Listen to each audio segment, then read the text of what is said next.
If your time on the golf course is fueled by the pursuit of better, you're not alone. Peter Millar believes innovation in performance apparel is never-ending.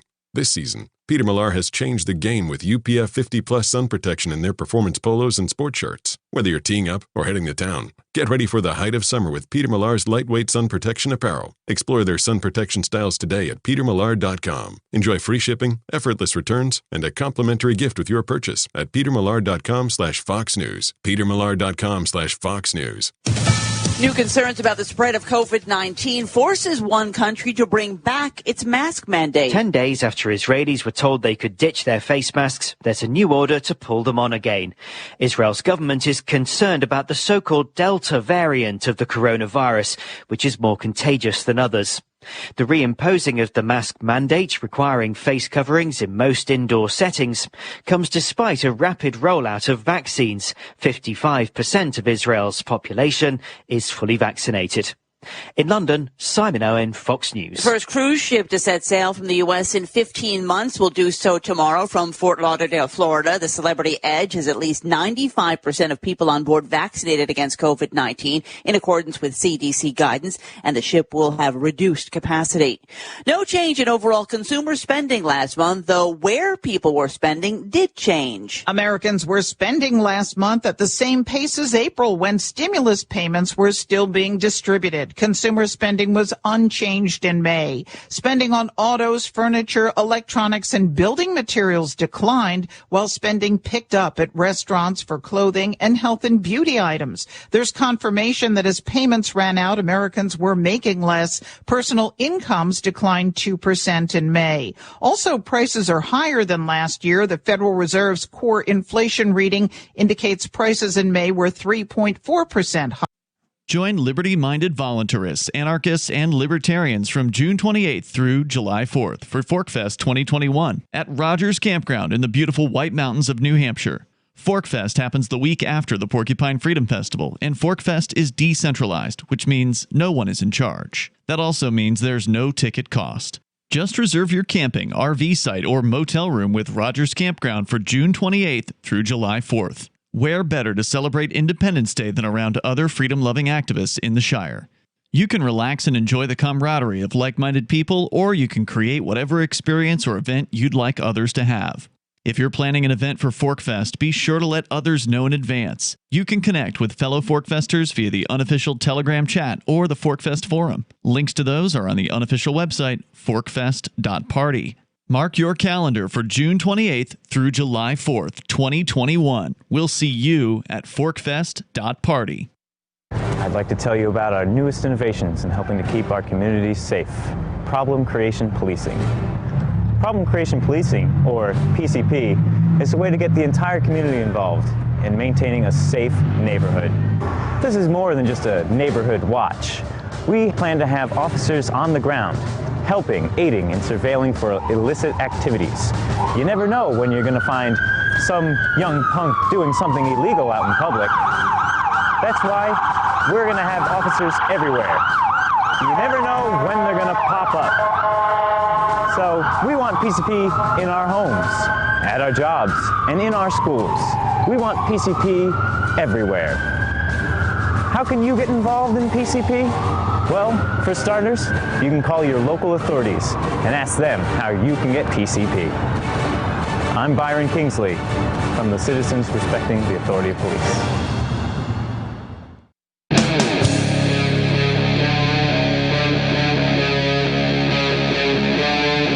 Free Talk Live.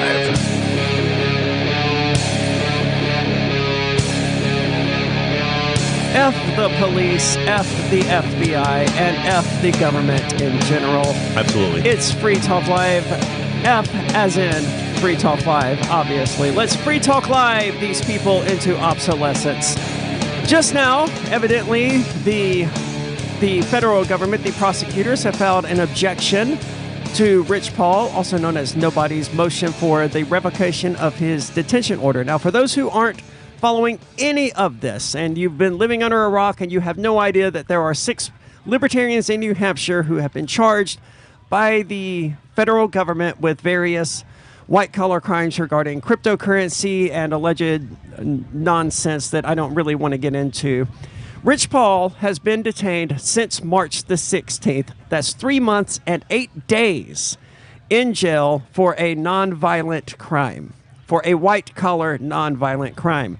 Now, his initial attorney, as I understand it, suggested that he waive his right to a detention hearing. I'm not sure why Rich followed that advice, except it's my attorney's advice. It seems like a good thing to do, you know. Do this now and we can fight it out later. I don't know. I wasn't there, and I obviously have not talked to Rich Paul. And I'm going to refer to him as Rich Paul. No offense intended. I know he doesn't mind that. But it's less confusing if we don't call him Nobody.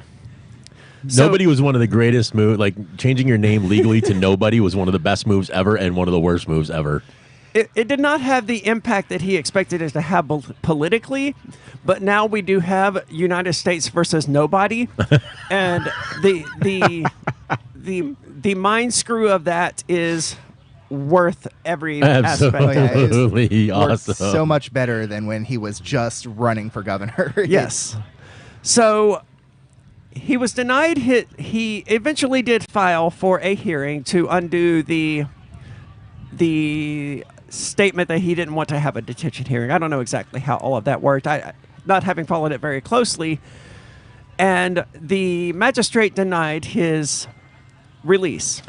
And this is that same lady as everybody else got with the brown hair, and she's... Yes. No, this Magistrate was Johnstone. This was a male magistrate. He got a different magistrate. He got a different magistrate who was just as dismissive of anything and basically siding with the state on every issue. I wasn't able to attend this particular hearing because of a scheduling conflict, but is it not true that the magistrate essentially had a pre-written statement that they read? So I watched it, and this guy sits there.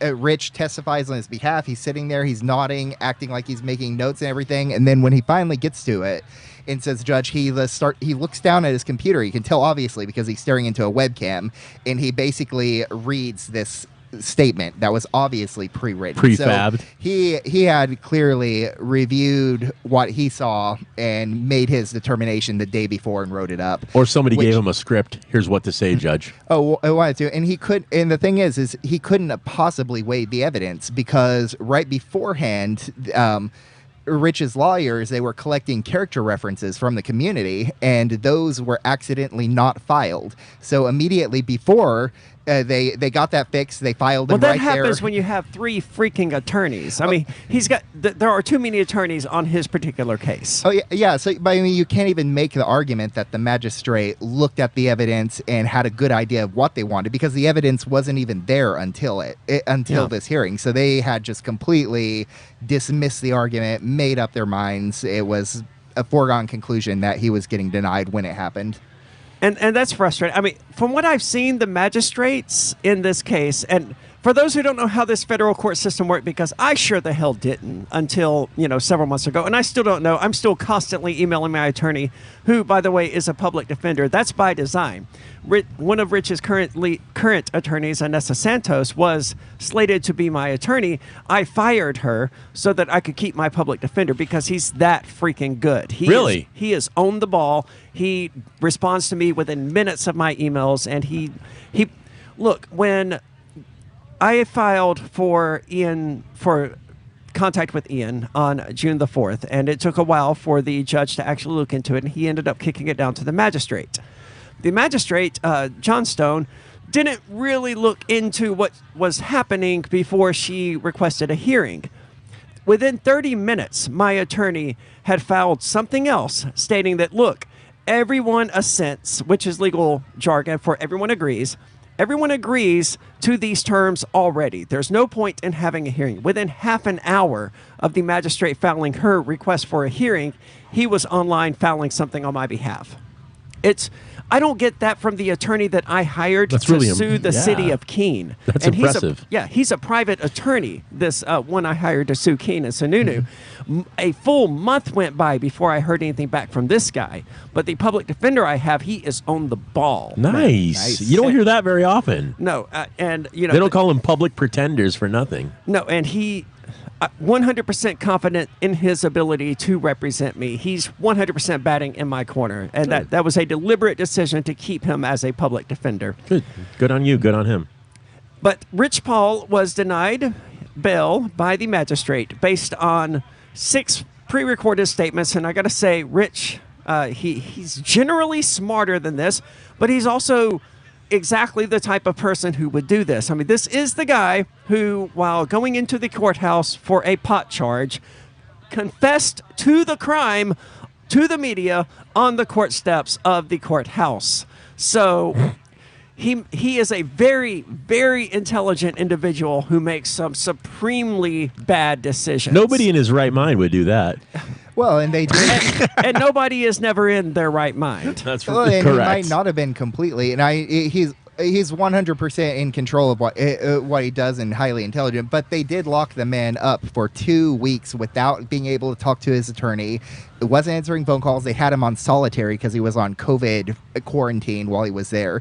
So you bring someone in, you lock them up for 2 weeks. You basically make them think that they're being there without any type of representation. Then you give them a phone call to one of their confidants. And it's not surprising when someone just vents.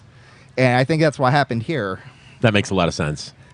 So he appealed. His attorneys have appealed the detention order, and that's going to go before Judge LaPlante. And the prosecutors have just filed their objection, their list of reasons why they don't think Rich Paul should be released. And a lot of it's just, quoting legal precedents and nonsense that's not important. But some of it is interesting, like where the government moves for detention pursuant to 18 U.S. blah, blah, blah, the court must find that there is a serious risk defendant will engage or attempt to engage in the conduct set forth in blah, blah, blah, that no condition or combination of conditions can reasonably assure the safety of any person and the community. This is Rich Paul we're talking about.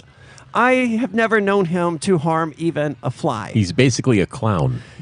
He is a jester. He's literally the court jester. He will tell you that he's a jester. Now, he's a caged animal who is frustrated and who is venting his frustrations. I'm not at all surprised that someone who has been held unjustly for 2.5 months at the time would talk about threatening to kill himself because of the power that is arrayed against him, keeping him against his will, whether he likes it or not, and not giving a damn about what his life actually entails. And even at best, even if he gets released, they've destroyed this dude's life there in Keene. He can't return to Leverett Street, obviously. Mm-hmm. I mean, he's got places he can go, and he's got friends and all of that, but he had a life. Right, and the government doesn't care about that. They don't care about any of this. It's not this motion that I have to be able to allow contact with Ian.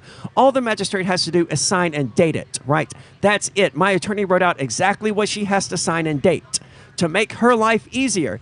And it's been almost a week, and there's been no development because it's not her friendships hanging in the balance. Right. Correct. They have nothing to lose. They are priests in a weird religion. It is a closed society. They only hang out with people who are like them, and they don't get it, and they don't care. They point to the defendant's jail call. We're going to actually get into this in just a moment, so stay tuned. The defendant's jail call, because they're very keen on using that against him. It's all absolutely...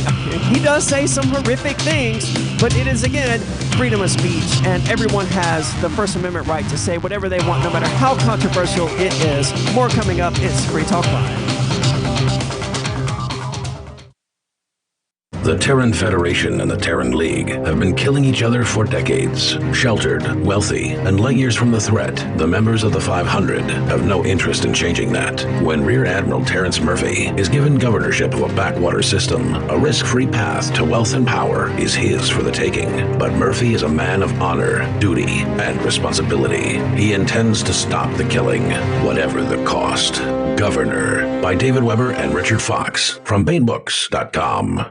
Are you tired of governments murdering people around the world? Stop using their money. There is an alternative. Bitcoin is a stateless, free market, non-political currency. Bitcoin cannot be inflated or controlled by any government. By using their money, you are helping the state. You have an incredible alternative available now. Learn it, use it, spread it. Get started with Bitcoin at Bitcoin.com. That's Bitcoin.com.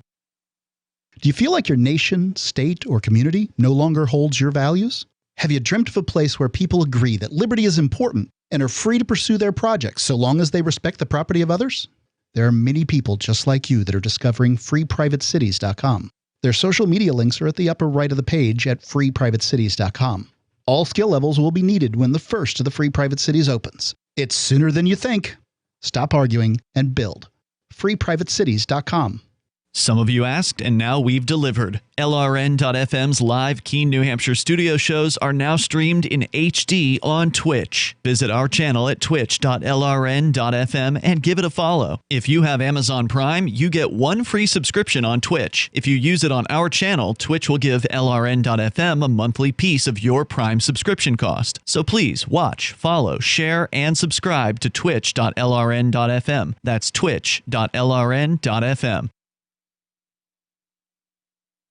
Excuse me, is this where I get a license to start a new business? I wouldn't be hasty. You have to get a license to go out of business, too, you know. Oh, well, look, I've invented this little anti-gravity machine, see? Oh, is that why you're walking 2 inches above the floor? Oh, yes, it's very comfortable. It saves on shoe leather. Yeah, well, you have to fill out these forms and report to the Human Services Department of Manpower Orientation and register with the Fair Employment Practice Commission, the Wage and Hour Division of the Employment Standards Administration, the State Sales and Income Tax Division, the Internal Revenue Service, and the Social Security Administration of the Department of Health, Education, and Welfare, and, of course, OSHA. OSHA? I thought that was a little town in Wisconsin. You'll find out. Say, floating around like that could be dangerous. Have you checked with the Consumer Product Safety Commission? Well, not yet. Come to think of it, you actually are flying, aren't you? Look, you need to go over to the Federal Aviation Administration and the Transportation... It's very hard to get anything done these days if you're in business, but free enterprise built this country.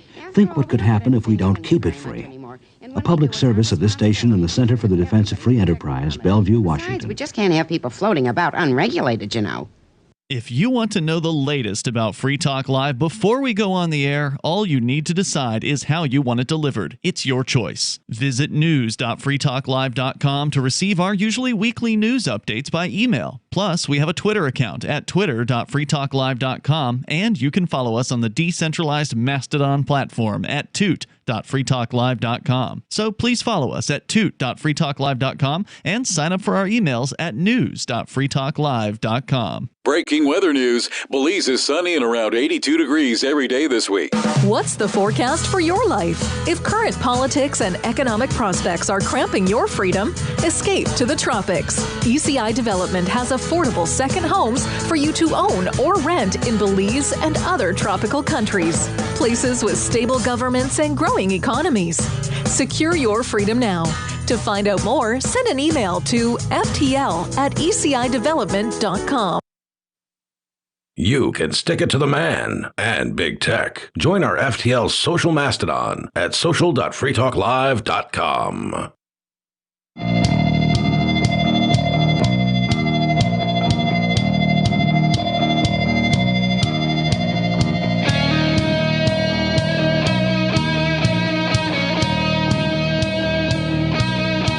It's Free Talk Live, talk radio where you can say whatever you want.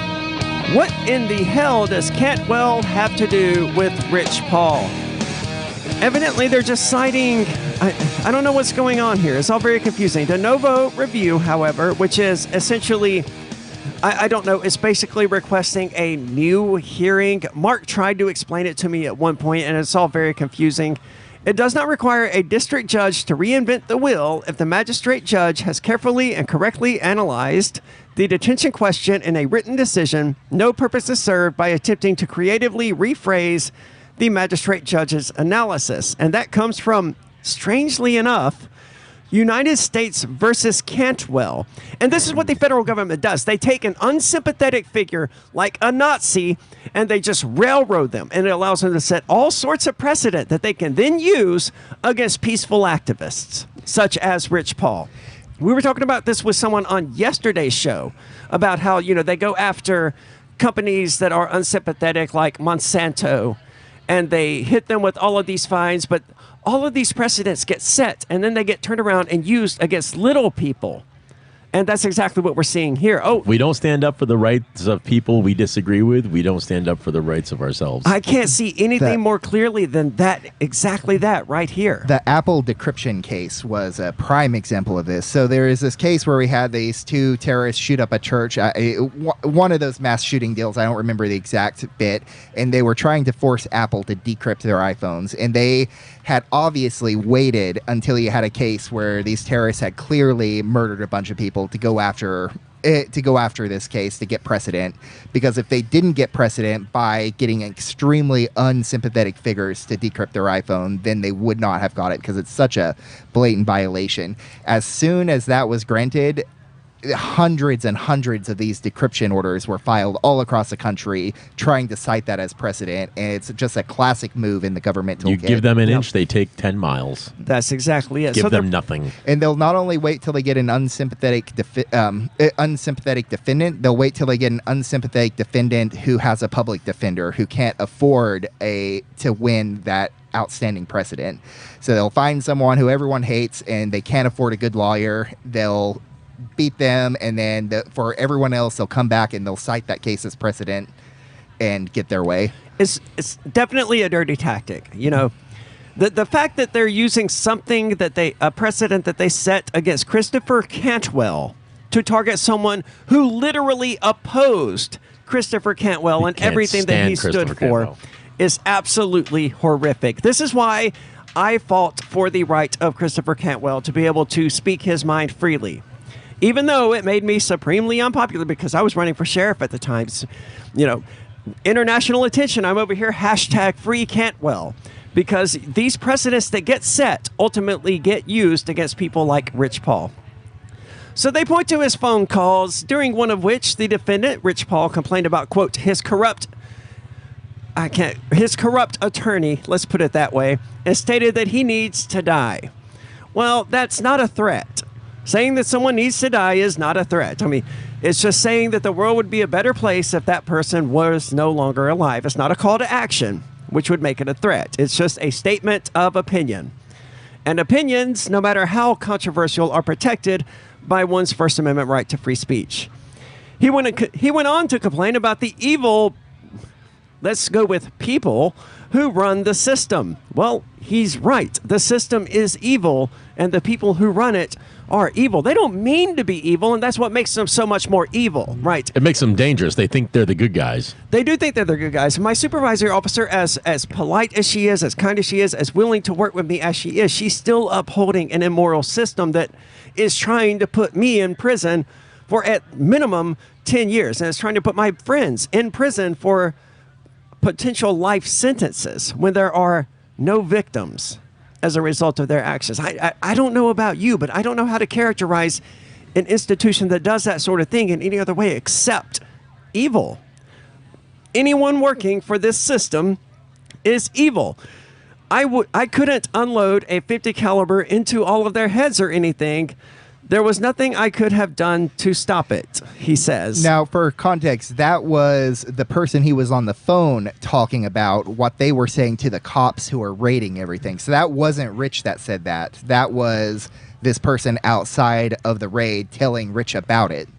Okay, I understand. That he was verbally attacking them. Well, but he was verbally attacking them instead of actual violence. Well, whether you could or wouldn't unload a .50 caliber into their heads, that's a horrific idea. That makes you as bad as them, realistically. The defendant's demeanor varies throughout the conversation, becoming increasingly angry at several points. Well, yes, you put him in a cage against his will, he might respond with a bit of anger and mental instability as a result of that, and then held him in solitary confinement for 2 weeks, which, according to the Geneva Convention, is literal torture. The defendant complains to his friend that he is extremely upset that these people have done this. Well, you think he's upset that these people have raided his house, stolen his stuff, and thrown him in a cage? I feel like being upset is an understandable reaction to that. I would say so. Yeah, I was pretty upset, and I didn't even receive an arrest. I was just there. I was furious. I was pretty upset as well. No more upset than when I got to the jail for processing, And I was one of the earliest to be brought to the cell because evidently I was one of the first to say, yeah, I'm not answering any more questions, which caused them to say, okay, well, we're done here. You're going to jail, and that's the end of it. I was upset when I saw Colleen brought in, when I saw Renee. I didn't even recognize Renee at first. I was like, who's that hot chick? And it turned out to be Renee, and I was like, oh, man. I never saw Andy, but I did see Ian, and I did see Nobody. And, of course, Nobody was doing his Nobody thing. I've already slipped back into calling him Nobody, but I mean Rich Paul. He was there talking about how, trying to berate the officers who were doing all of this. Rightly so. He goes on to say, someone needs to start shooting pigs. That's the only way. Someone needs to start shooting pigs. Now, I will say, a few nights ago, I heard on the radio someone say, on the two-way radios here that we're using at Forkfest, someone has reported a pig at Rogers Campground.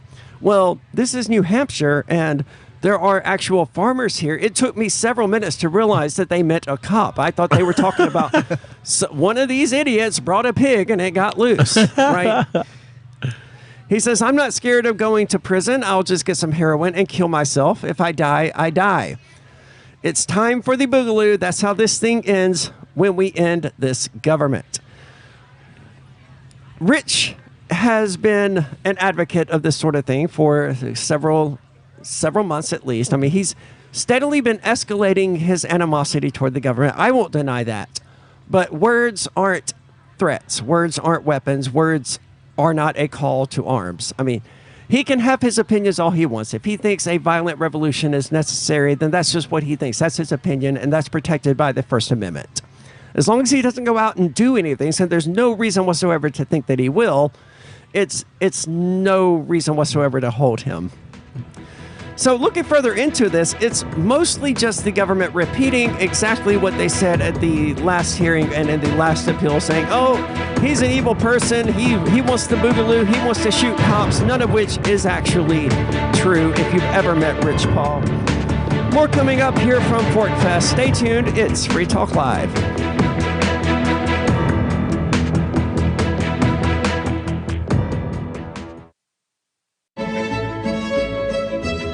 Carl Watner, longtime proponent of a voluntary society, died last December. You may have seen his articles published on his website, voluntarist.com, in his newsletter, The Voluntarist, the Mises Institute, or elsewhere over the last 40 years. His newest book, I Must Speak Out, Volume 2, The Best of the Voluntarist, is now available via Liberty Under Attack Publications. This 430-page second volume spans the years of 2000 through 2020 and includes articles by Carl Watner, Hans Hermann Hoppe, Carl Hess, Benjamin Tucker, George H. Smith, Lysander Spooner, Pete Eyre, Joyce Brand, and many others. I Must Speak Out is for the newly initiated, the veteran voluntarist, or anywhere in between. Buy the book now at libertyunderattack.com/voluntarist. For more great content on building a voluntary society and for Carl's extensive archives, check out voluntarist.com.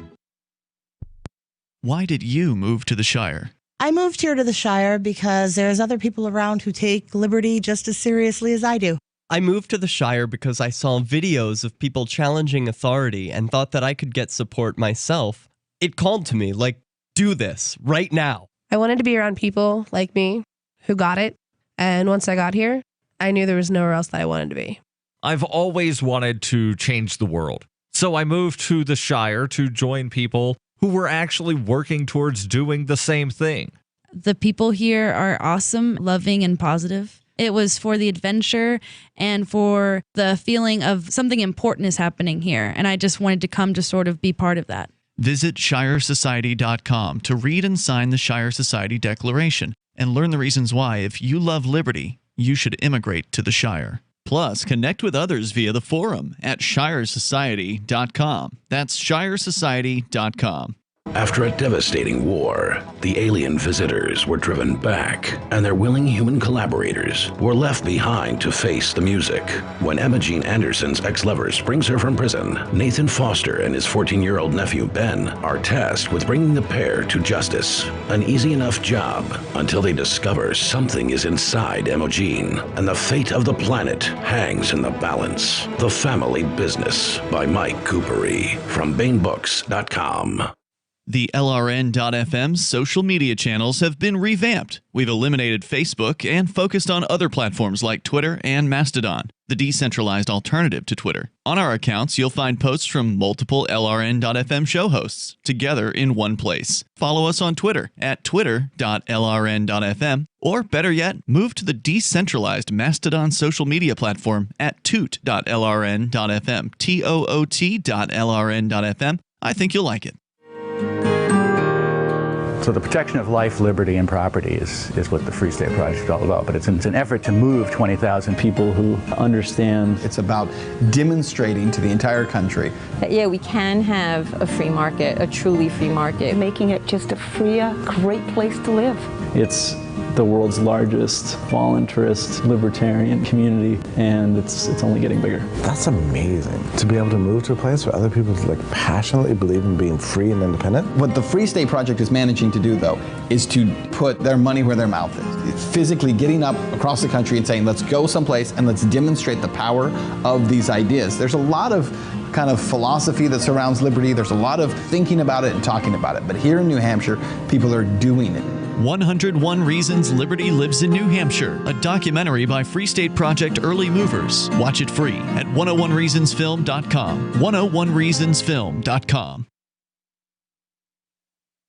Don't miss a moment of Free Talk Live. Get our archives daily via our podcast at feeds.freetalklive.com.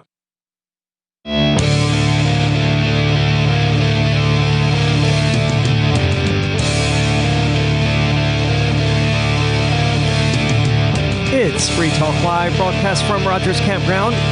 Not broadcast from, but recorded at Rogers Campground in the beautiful White Mountains of New Hampshire. We are here until July the 4th. You're still invited to join us.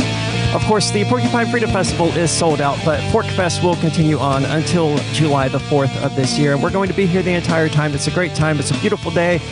As always, you got to get down here and check it out. I'm sitting here now with John Redman, and you are suing the state of New Hampshire. Is that correct? That is correct. What is the reason for which you're suing them? I'm suing them because in 1905, the legislative session number 86 decided that driving your car on your roads was a privilege instead of a right. Now, at the same time, they said that driving your horse and buggy was still a right. Not only that, but they had greater rights even to licensed drivers because licensed drivers had to stop and yield to them because you might frighten the horses.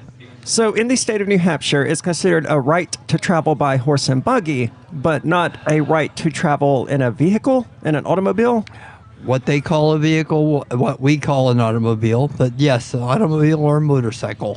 Seems rather arbitrary on their part, but I mean, that's the government for you, isn't it? Do you think it's arbitrary and capricious? Well, that's a special category of due process violation, isn't it? I would certainly agree that it is. And I've always been curious about how the whole driver's licensing thing came about in the first place, because it seems like the state wouldn't have any authority whatsoever to demand people to have, registered vehicles or driver's license or any of this other nonsense in order to travel. Are you asking quo warranto? What's the expression? Quo warranto. That's a legal expression for a demand from the state to show their authority. Well, they're never going to do that, are they? I mean, they're the ones with the guns, and they're going to do what they want. And it doesn't matter to us, really, whether they justify it or not, because they're the ones with the guns. Well, that's why I'm in federal court instead of state court. State court, I got steamrolled, and we'll see if I get steamrolled with a jury in federal court when this comes up.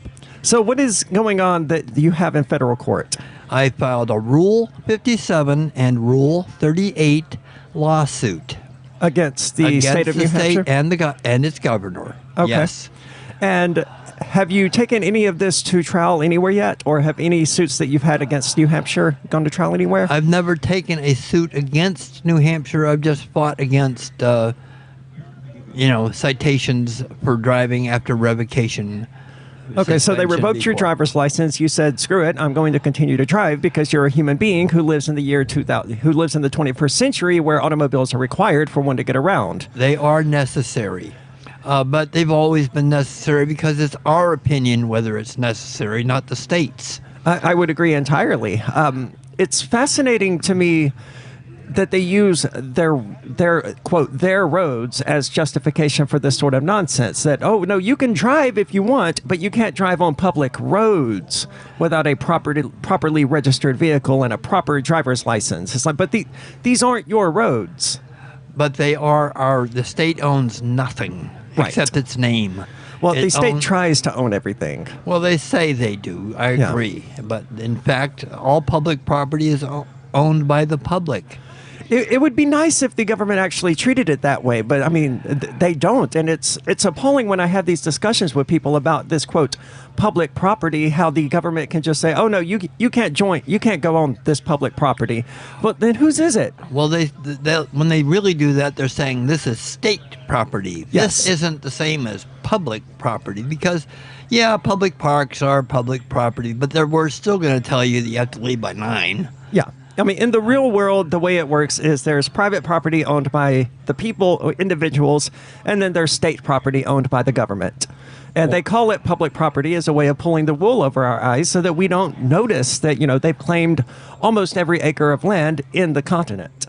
Well, yes, in 1932, some U.S. senator passed a sense of the Senate that said every bit of land is owned by the government. Every bit. Really? Every bit. I'm not surprised. I mean, it's less dramatic here in the East, but once you get past the Mississippi River, just about everything you see is owned by the government, right? By the federal government at that. And that's in violation of the U.S. Constitution, where they're only allowed to own forts, docks, and needful buildings, period. That's what's in the Constitution, right? Isn't it? Yes, it is. Yeah, but they don't care about the Constitution. No, and they haven't. Except when they can slam you with it. But what did Lysander Spooner write about? That if I don't recall exactly how he phrased it. The Constitution of no authority. Yeah, because no one consented to it. Right. Nobody can. The people who are alive aren't there. Who were alive when it was passed, and it was only passed by a very limited people. Yeah. The public wasn't even allowed access to their final deliberations. They were kept out. Yeah, I'm not surprised. I mean, the state has always done that sort of thing. It prefers to operate in secrecy. Obviously, it couldn't have presented this information to everyone who lived in the colonies at the time. But like, hey, are you on board with this? Because, they were the authority figures. They were there representing all of these people, right? Well, everyone just had to trust them. Yeah, but the fact is that they would have been shot down. They never would have got it past the general public. They could not have gotten a majority or a plurality to agree to the U.S. Constitution, certainly, because they were steaming along pretty well on the Articles of Confederation. Yeah, they did seem to be doing okay. Yes. But that didn't suit the wealthy, landed people who really wanted to control. Like Daniel Webster says, we mean to govern well, but we mean to govern. Yeah. Ooh. Ooh, that hurts. Well, I mean, there is no such thing as a good government. No, well, yes, there is. But it's not earthly. Okay. Well, I'm a Quaker. You got to mind that I'm a Quaker minister. Okay. Mark, who normally is on the show, is also a Quaker. I would definitely agree that there is no good earthly government, at the very least. No, and Samuel was told by God, you want kings, you're going to get these kind of problems. Yeah. But the Jewish people the Hebrew people wanted to be like their neighbors and have kings with finery and crowns and in my experience, it doesn't really matter whether you're dealing with a monarch or a constitutional republic or a democracy or any of these other things. It's all ultimately the same. The people at the top, the people with the power, they're the ones they're the kings, whether they have that title or not.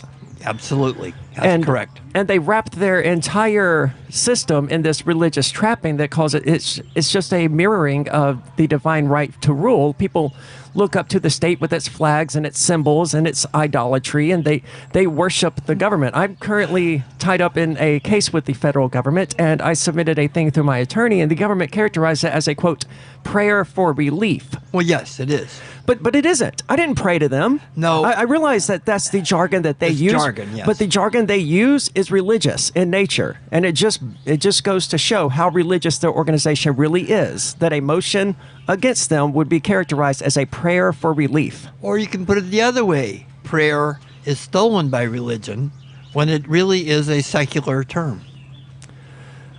possible?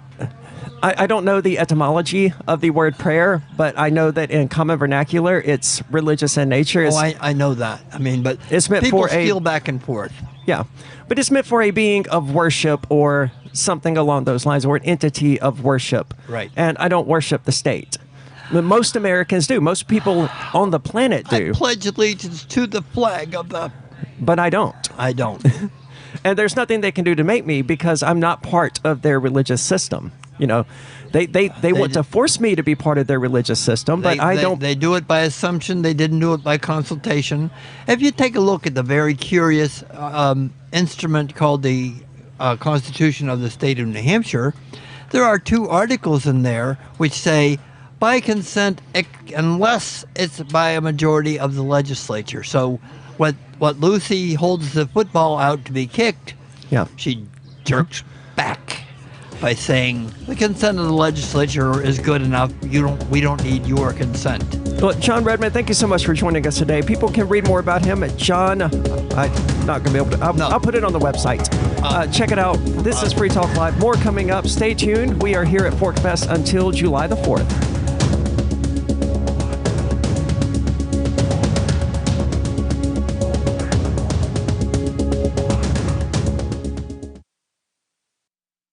Never, ever send a follow-up email asking, "Did you get my email?" Email 101. If it didn't bounce back undeliverable, it got where you sent it. And avoid transmedia pestering, like calling to ask, "Did you get my email?" or emailing to say, "I left you a voicemail." If your emails and voicemails aren't being acknowledged, your problem isn't technology, it's technique. Is your message concise and understandable? Have you boiled it down to seem as relevant as possible to the recipient? In other words, is it the opposite of spam or junk mail? All of this really matters if you're a job seeker.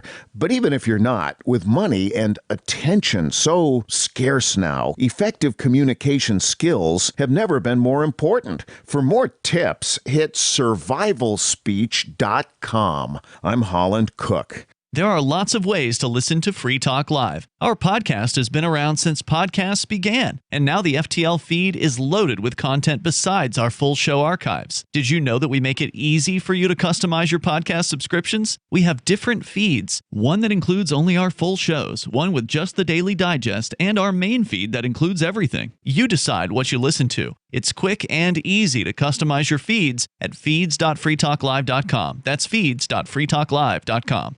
Are you tired of your taxes funding endless occupations around the world? Antiwar.com is run by people who understand that wars abroad become wars at home, wars on our freedoms. Antiwar.com is dedicated to bringing you the latest in news, views, interviews, and reviews from the top movers and shakers in the anti-occupation movement. Antiwar.com has it all, from thorough foreign policy analysis to interviews with whistleblowers who used to run the military-industrial complex. Anti-war, pro-free market. That's antiwar.com. Free Talk Live. People, they like to complain about the idea that the money is taxpayer dollars. It's not really true, is it? I mean, they were your dollars until you gave them to the government. Right. Now they're their dollars, and they're going to do whatever the hell they damn well want to do with them. You're right. It is still your money in that if a thief comes and steals money from you, it doesn't cease to be yours just because they stole it. You still have a claim on that, but you don't have the ability to control the thief unless you actually have him in your custody. So that thief is going to go out and buy a big screen TV or do whatever, spend it on coke and whores or whatever it is that thieves do with the money that they steal. And that's what the politicians do with it. Yeah, you can call the thief on the phone and say, "I told you not to spend that money on whores," and he's going to say, "Well, thanks for the input." Noted. I appreciate that. Free Talk Live, 7 nights a week from 7 to 10 Eastern, live on the Liberty Radio Network at LRN.FM. What if you want to hear the latest episode of Free Talk Live, but all you have is your phone, you forgot to download our archive, and you have no data connection? You can call our Listen line at 641-793-0191. That's a long-distance number, so you may incur charges. If not, listen as long as you want. 641-793-0191. The Free Talk Live Listen line, 641-793-0191. Bitcoin.com has launched a trading platform at local.bitcoin.com, allowing you to buy or sell Bitcoin Cash via dozens of payment methods like PayPal, Venmo, bank deposit, remittances, or meeting in person with cash. There are no ID requirements to sign up for and use the site, and all communications between buyers and sellers are encrypted. Finally, a global trading platform that respects your privacy. Visit local.bitcoin.com to get started trading Bitcoin Cash. local.bitcoin.com. We're still not sure why you'd want to watch, but our video feed is streaming nightly for free at cam.freetalklive.com.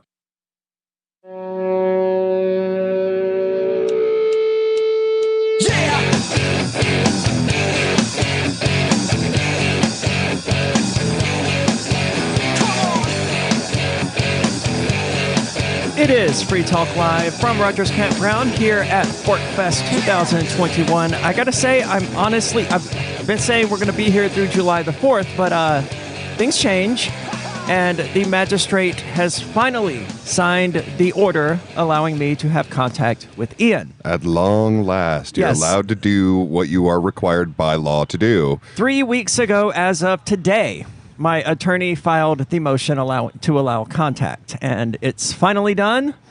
I'm just waiting, always freaking waiting. Now, my attorney suggested, I run it by my supervisory officer how she wants me to communicate with her about my contact with Ian. So I'm waiting on her phone call back or email back or whatever. I expect to be back in Keene tomorrow. I mean, it's kind of difficult doing a show here anyway without Ian or Mark or someone with me to, just sit and talk with for 3 hours. But if I can, going back to Keene allows me to accomplish so many things at the same time. Like, number one, seeing my best friend for the last 2 years. Right. Doing the show from his studio. Working out all of these staffing issues that we have with Free Talk Live. There's just many, many good things. The staffing, the technical aspects, because the two of you are two of our top tech people, which is why it was rather inconvenient when our top tech people get abducted. Yeah, and then you have a situation where your two top tech people can't communicate with each other, and it's remarkable that Ian and I are able to do the show in these circumstances without actually communicating with one another. Like the other day we did a sound test. It was just, I think, me and Mark at the studio. And the only way I knew that someone was listening for this sound test was that LRN.FM stopped. I'm thoroughly impressed at your work and not being able to communicate with Ian and setting up a second studio. You did an impressive job. It hasn't been easy. It would have been a lot easier if I could just have contact with Ian. Of course, yeah. Right? And I'm not even allowed to say, okay, so here's what Arya thinks is going on with this thing. No, that would be a violation of court orders. I'm not allowed to say, hey, so here's what Arya said about the technical specifications of our radio network. Nope, that's not allowed. Well, it is allowed now. But now that I can communicate directly with him, I've already sent him a text message. I did that right off the bat. What's up, dude? That's awesome. Yeah. But I will be calling him. I'm waiting on my supervisory officer to get back to me, but I've looked at the order, and it doesn't require me to actually get a response or an acknowledgement from her. So it's mostly just as a courtesy that, hey, I'm waiting until the end of the day to actually call him, but this call is urgent. The magistrate has authorized it. I'm going to make this call. Right. Is there an intermediary listening? I mean, what? Yeah, that's a good question. Is like, are they requiring that someone else be there to hear what you say to each other? No. Nice. Just required to notify them that I'm going to be in contact with them. Because it's all been kind of just freakishly arbitrary about this whole thing. Like, okay, you aren't allowed to do all of these things. He's allowed to do as long as he uses the computer that has the spying software on it. It really looks like they're backpedaling at this point, and that you guys are gaining all your freedoms back. Well, not all of our freedoms, right? So we certainly don't have all of our freedoms back. I'm still being treated sort of like a 6-year-old where I have to notify my parents before I go next door to see my friend or whatever. But there's a really simple solution for that, which is just, using a Raspberry Pi and a little button to hit on my way out the door that automatically sends an email to my supervisory officer letting her know, hey, I'm going to Leverett Street. That is a pretty cool setup. It is. And I mean, I don't have it yet, but it's something I can do. It's something I can put together relatively quickly and easily. And it solves a lot of like my attorney says, it really only takes 10 seconds to send such an email, but I don't even want to take those 10 seconds because that's how much disdain I have for this. It's ridiculous. Every single time that I'm going to Lever Street, I do a show there. 7 nights a week, probably going forward. Almost like this is predictable that you're going to go see your best friend and coworker. Well, there was an option of trying to create some sort of schedule of when I was going to Lever Street and when I wasn't. But if we did the scheduling route, then I wouldn't be able to just go there to outside of that schedule. Well, that makes sense. And with tech issues, you never know when that's going to be a problem. Right. But it's not all good news. Rich Paul's motion to appeal his detention hearing, I don't know exactly how to phrase it. We discussed it a little bit earlier. The prosecutors don't want to release him, saying at the detention hearing, the parties disputed what the defendant meant with his boogaloo reference. The defendant testified that this was just a reference to an internet meme and was just an inside online joke. They go on to say that the term boogaloo can refer to the purveyors of an absurdist internet culture or to an event, a violent revolution some hope to hasten, dubbed Civil War II Electric Boogaloo. Which, as far as I know, the whole point of it being called Electric Boogaloo is this is a worse sequel. I don't know. I know Electric Boogaloo is generally used on the internet to refer to things that are just absurdly unrelated to the first one. So maybe it's that, but I don't know. I've never actually asked any of the Boogaloo people why they call themselves that. And to me, a really big part of this is just, okay, does he believe that is the way forward? Yes. I disagree with him. I think that meeting them violence for violence is completely insane and will never work.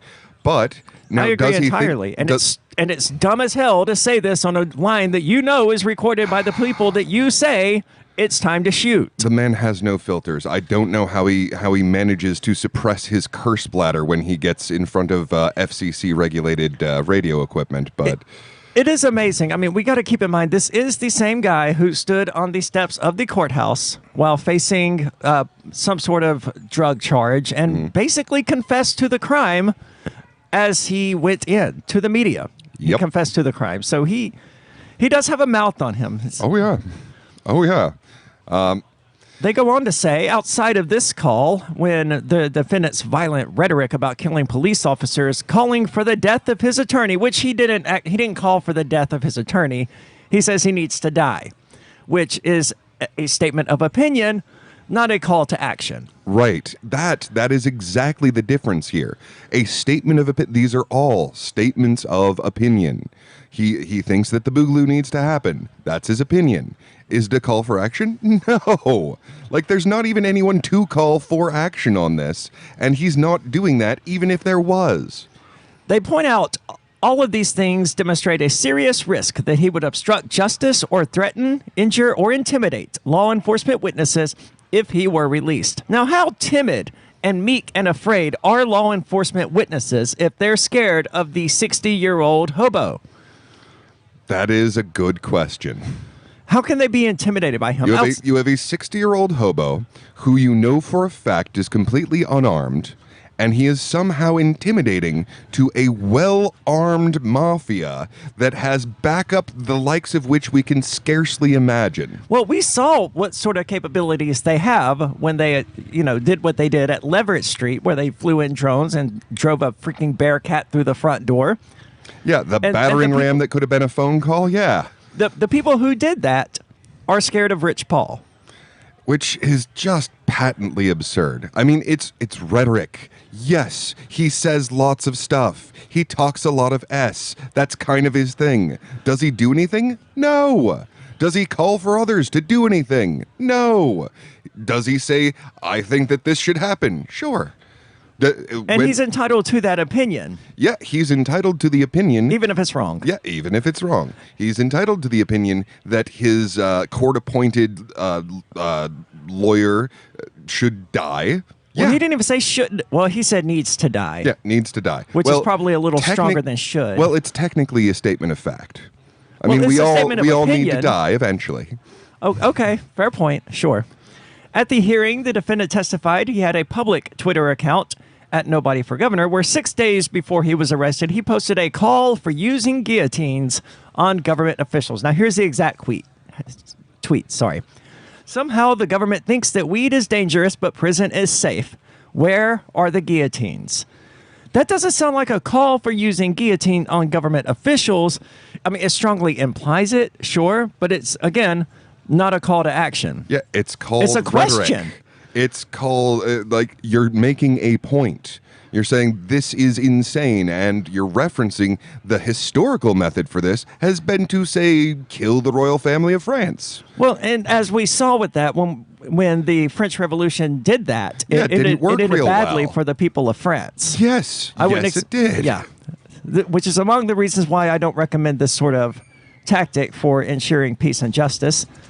The defendant testified that this was merely extremely provocative language that was obviously meant in jest. I thought it was funny.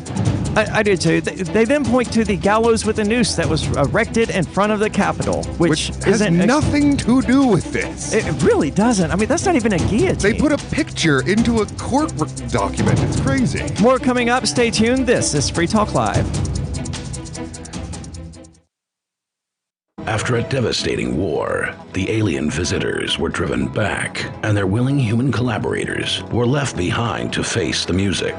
When Emma Jean Anderson's ex-lover springs her from prison, Nathan Foster and his 14-year-old nephew Ben are tasked with bringing the pair to justice. An easy enough job until they discover something is inside Emma Jean, and the fate of the planet hangs in the balance. The Family Business by Mike Coopery from BaneBooks.com. Are you tired of governments murdering people around the world? Stop using their money. There is an alternative. Bitcoin is a stateless free market non-political currency. Bitcoin cannot be inflated or controlled by any government.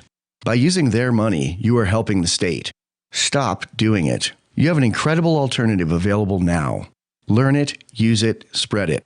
Get started with Bitcoin at bitcoin.com. That's bitcoin.com.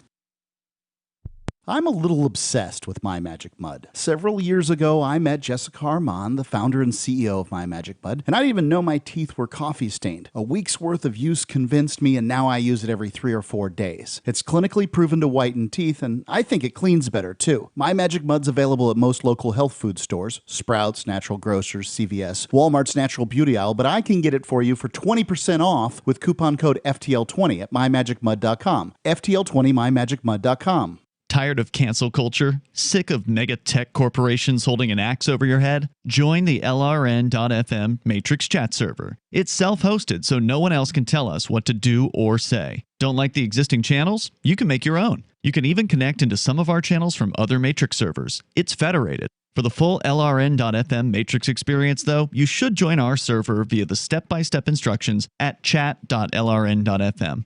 Chat.lrn.fm. The latest episode of Free Talk Live continues with Hour 2 up next after the news here at listen.freetalklive.com. Decades in prison. I'm Lisa Lacera, Fox News. A judge in Minneapolis has sentenced Derek Chauvin, the former police officer convicted of killing George Floyd, to 22 and a half years in prison. Like the conviction of Derek Chauvin 2 months ago, today's sentencing is not justice, but it is another moment of real accountability on the road to justice. Minnesota Attorney General Keith Ellison, Chauvin's mother, Carolyn Polenti, in an impact statement, told the court her son is not a racist. I want this court to know that none of these things are true and that my son is a good man. The sentence fell short of the 30 years prosecutors had asked for. Behavior. Chauvin could be paroled after serving 2/3 of his sentence. Earlier today, the defense request for a new trial was denied. Chauvin still faces federal charges. 159 people still unaccounted for after the partial collapse of a high-rise condo outside of Miami. At least 4 people died when part of the building came down early Thursday morning. Florida Governor Ron DeSantis says he's heard a lot of speculation on why it happened. Some of those theories may turn out to be right, but I think that there needs to be a thorough investigation. We need to identify how this happened. Crews have been working nearly nonstop to try to rescue victims using heavy equipment and dogs as part of the search. President Biden sat down this afternoon with Afghan President Ashraf Ghani as the U.S. begins the pullout of troops from America's longest war. The Afghans are going to have to decide their future, what they want. But it won't be for lack of us being helped. President Gandhi said the decision by the U.S. to leave Afghanistan is a sovereign one, and it's Kabul's job to manage the consequences. Fighting between the Taliban and Afghan security forces has heated up since the U.S. announced its withdrawal. America is listening to Fox News.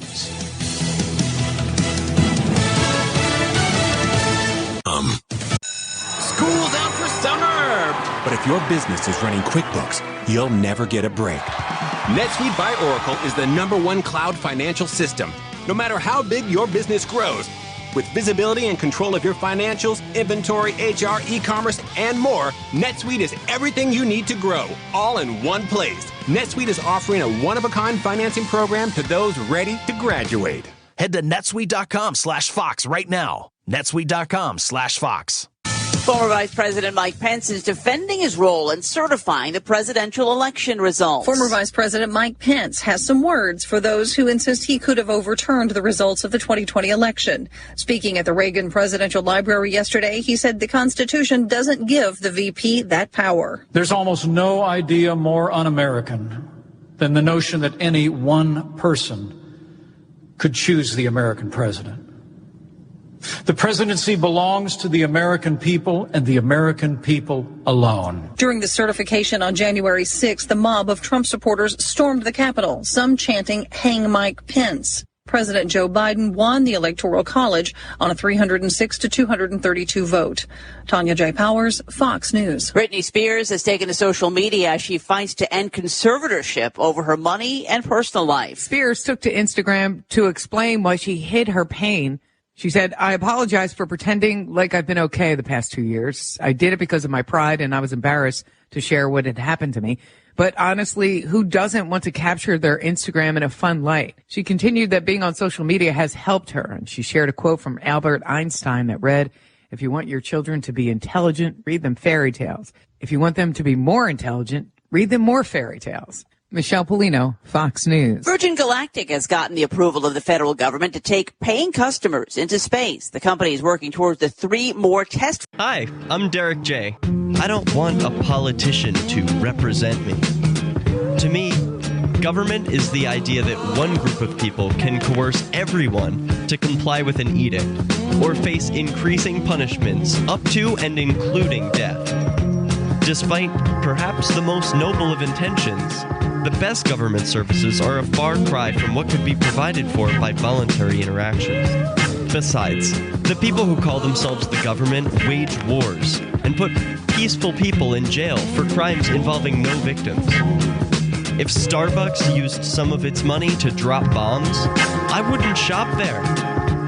So why would I support the American empire? The empire does not require my consent. Derek J's Victimless Crime Spree. Watch it for free and order the Director's Cut DVD at victimlesscrimespree.com. That's victimlesscrimespree.com.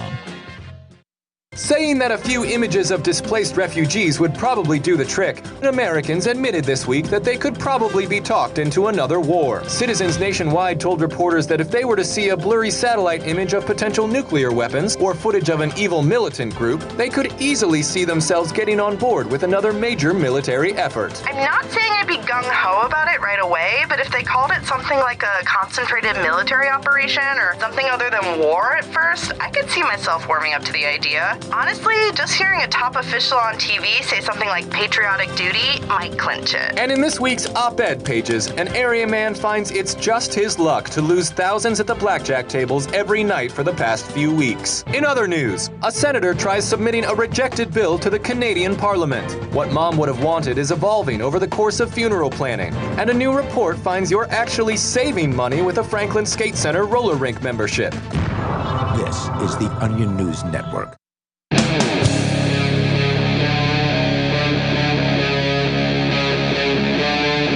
Free Talk Live.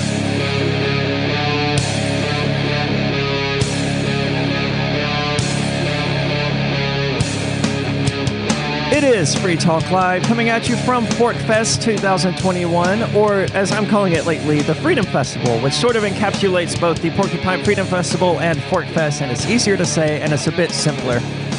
And we're sitting here talking about, it's Ariane Lee, by the way, we're sitting here talking about the various developments in the, not in the case, but in the legal proceedings surrounding the case, which is not problematic.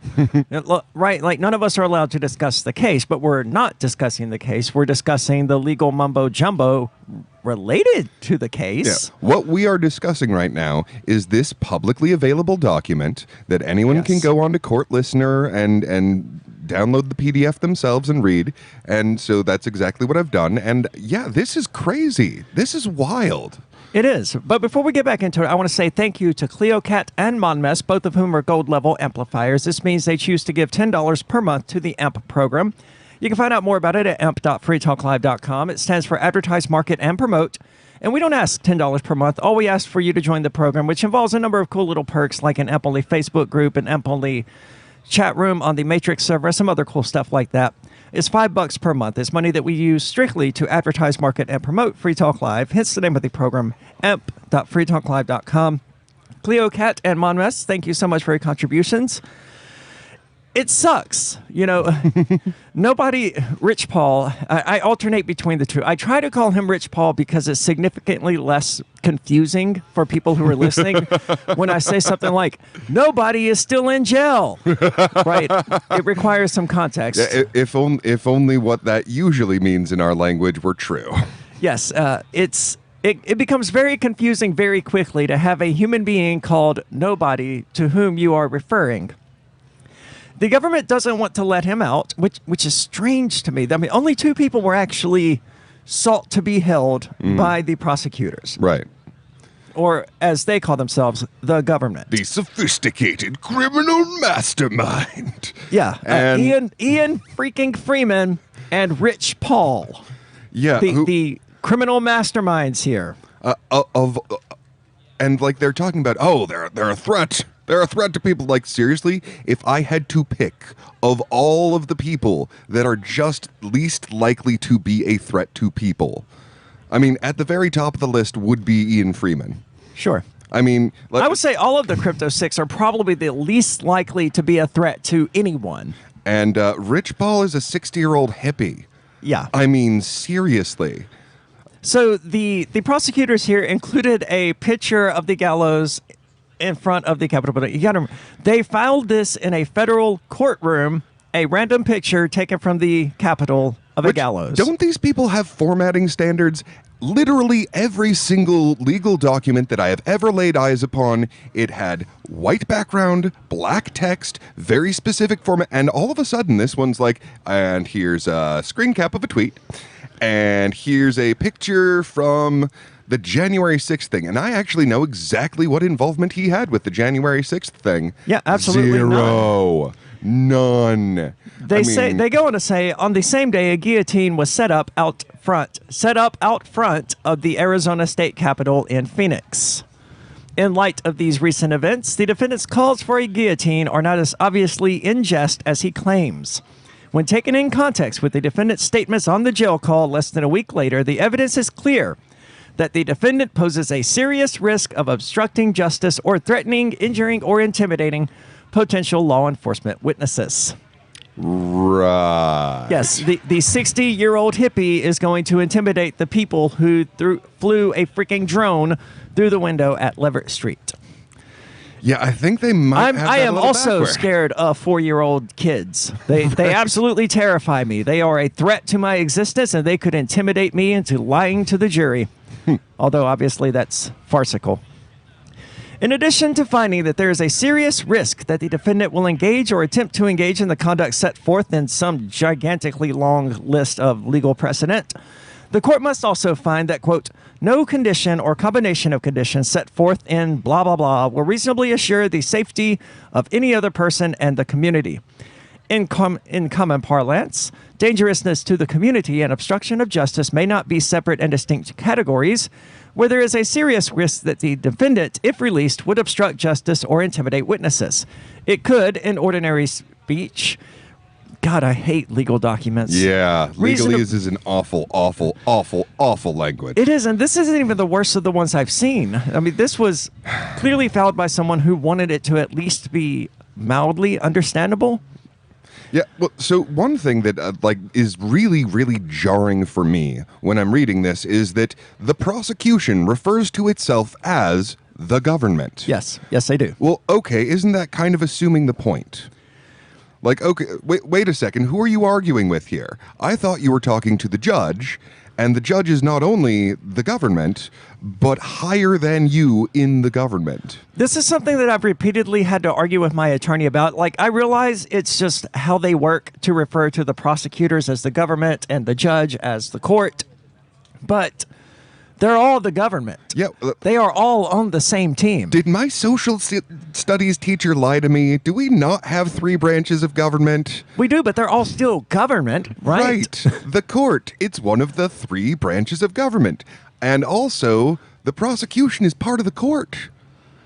Wouldn't they be part of the... Well, yeah, I guess they would be part of the court since they're the assistant U.S. attorneys or U.S. attorneys. I don't know exactly what titles they have. Right. So, but it's all a mess. And I mean, the judge that we have now used to be a federal prosecutor, right? And is it conflict of interest much, man? The people who are going to be arguing against me are you 20 years ago or 20, you know what I'm trying to say. Oh, absolutely. In addition to the evidence of obstruction, the defendant's history and characteristics provide additional evidence of his dangerousness to the community. Let's see his history. He does a lot of drugs. Yup, sure does. He's a 60-year-old hippie. Trying to say with a straight face that Rich is dangerous to the community is difficult. They go on. The defendant has several convictions for possession of controlled substances, a conviction for obstruction of government administration, which I believe is when he, Ian Freeman, and some others stood in front of some police cars when they were trying to... I believe that's what they're referring to. I believe those charges were also dropped. A criminal contempt charge, I don't know anything about that, and several felony convictions for possession with intent to distribute controlled substances, for which he was sentenced to 12 months in jail. The defendant has a history of defying court supervision. He has a history of defying pretty much anything the government says. Yeah, to be honest, that's true. I'm not going to argue with him that he defies court supervision. Following his conviction and incarceration on felony drug charges, the defendant violated his probation by possessing a dangerous weapon and using it in a threatening manner, as well as by continuing to use controlled substances. Now, I think what they're referring to here was his recent arrest. I say recent, it was close to 2 years ago in Manchester, when he had a machete in the trunk of his vehicle. And they characterized that as a dangerous weapon. And I would characterize that as a really good way to clear away large weeds and bushes. Yes, he characterized it as a gardening tool, and I believe those charges were also eventually dismissed. But this isn't the first time we've seen the prosecutors attempt to use charges that were dismissed against defendants in this case. They did the same thing with Ian, pointing to like the charge against him of, falsifying documents or whatever, which was related to his name change. They accused him of that in the courtroom, even though those charges were dismissed. The prosecutors are literally bringing up charges that were dismissed and attempting to use them against people in this case. Yep. Well, and there's another part of this where they're like, well, when we raided his house, we found drugs. Oh, we're getting to that. No, that's let's not in the get future? too far ahead. Okay, Yeah. all right. I thought that was earlier in the document. So. No, actually, It's a very nice statement. During the execution of a search warrant on the day of the defendant's arrest, inside his bedroom, agents found extensive drug paraphernalia, including white powder, a rolled-up dollar bill, a baggie with yellow powder, boxes of... I lost my place in this. Boxes of some sort of drug, and they're FDA-controlled, apparently. More coming up about this absurdity. Rich Paul, the greatest threat to law enforcement to ever exist because he's a 60-year-old hippie who runs his mouth. More coming up. It's Free Talk Live.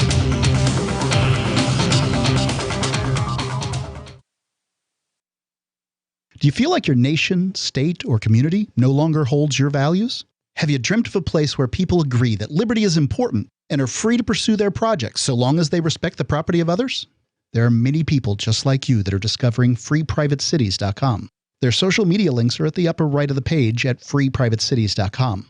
All skill levels will be needed when the first of the Free Private Cities opens. It's sooner than you think. Stop arguing and build. freeprivatecities.com. Some of you asked, and now we've delivered. LRN.FM's live Keene, New Hampshire studio shows are now streamed in HD on Twitch. Visit our channel at twitch.lrn.fm and give it a follow. If you have Amazon Prime, you get one free subscription on Twitch. If you use it on our channel, Twitch will give LRN.FM a monthly piece of your Prime subscription cost. So please watch, follow, share, and subscribe to twitch.lrn.fm. That's twitch.lrn.fm.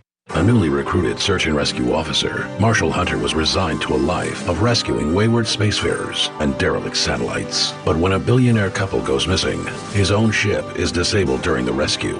With communication satellites suddenly failing and lunar mineral shipments disappearing in transit, the crew suspects it's more than a coincidence, and Hunter must choose between salvation and sacrifice to save his crewmates and their civilian charges. Frontier by Patrick Childs and BingBooks.com. Are you tired of governments murdering people around the world? Stop using their money. There is an alternative. Bitcoin is a stateless, free market, non-political currency. Bitcoin cannot be inflated or controlled by any government. By using their money, you are helping the state. Stop doing it. You have an incredible alternative available now. Learn it, use it, spread it. Get started with Bitcoin at bitcoin.com. That's bitcoin.com. On Free Talk Live, we're bringing people to the ideas of liberty every day. From wrestling superstars like Glenn Jacobs. You guys really are having an impact, I believe. Like I said, a lot of where I am now is due to listening to Free Talk Live. You changed my mind on some very important issues years ago. To random people tuning in on the radio. I was kind of stuck in the left-right paradigm. I heard your show by chance on a Saturday night. From there, I went on, joined the Free State Project, and become an amplifier. So, I mean, that's really the reason why I amp is because I know that if it wasn't for you guys being on as many stations as you are, I never would have found the ideas of liberty. Your amp will directly change more lives by getting Free Talk Live in front of people looking for talk radio online and on the air. When you amp Free Talk Live, you get perks like access to the AMP-only Facebook group and AMP podcast. Visit amp.freetalklive.com. If you want to know the latest about Free Talk Live before we go on the air, all you need to decide is how you want it delivered. It's your choice. Visit news.freetalklive.com to receive our usually weekly news updates by email. Plus, we have a Twitter account at twitter.freetalklive.com, and you can follow us on the decentralized Mastodon platform at toot.freetalklive.com. So please follow us at toot.freetalklive.com and sign up for our emails at news.freetalklive.com. There are basically two types of advertising, direct response and branding. Radio's great for direct response with its low cost to listener ratio, but audio can't be beat for branding, which is a longer-term endeavor. You want to be the first thing that someone thinks of when they think about your product or service. If you have a local business that you want kept top of mind in your community, call the station. If you need national reach, Free Talk Live's got around 200 radio stations, millions of monthly listening sessions, can suit all budgets, and if we don't think we're right for you, we'll tell you. Email me, mark@freetalklive.com. Yep, we still do email. Drop your email address in the entry box at freetalklive.com, and you'll be kept in the loop with Free Talk Live.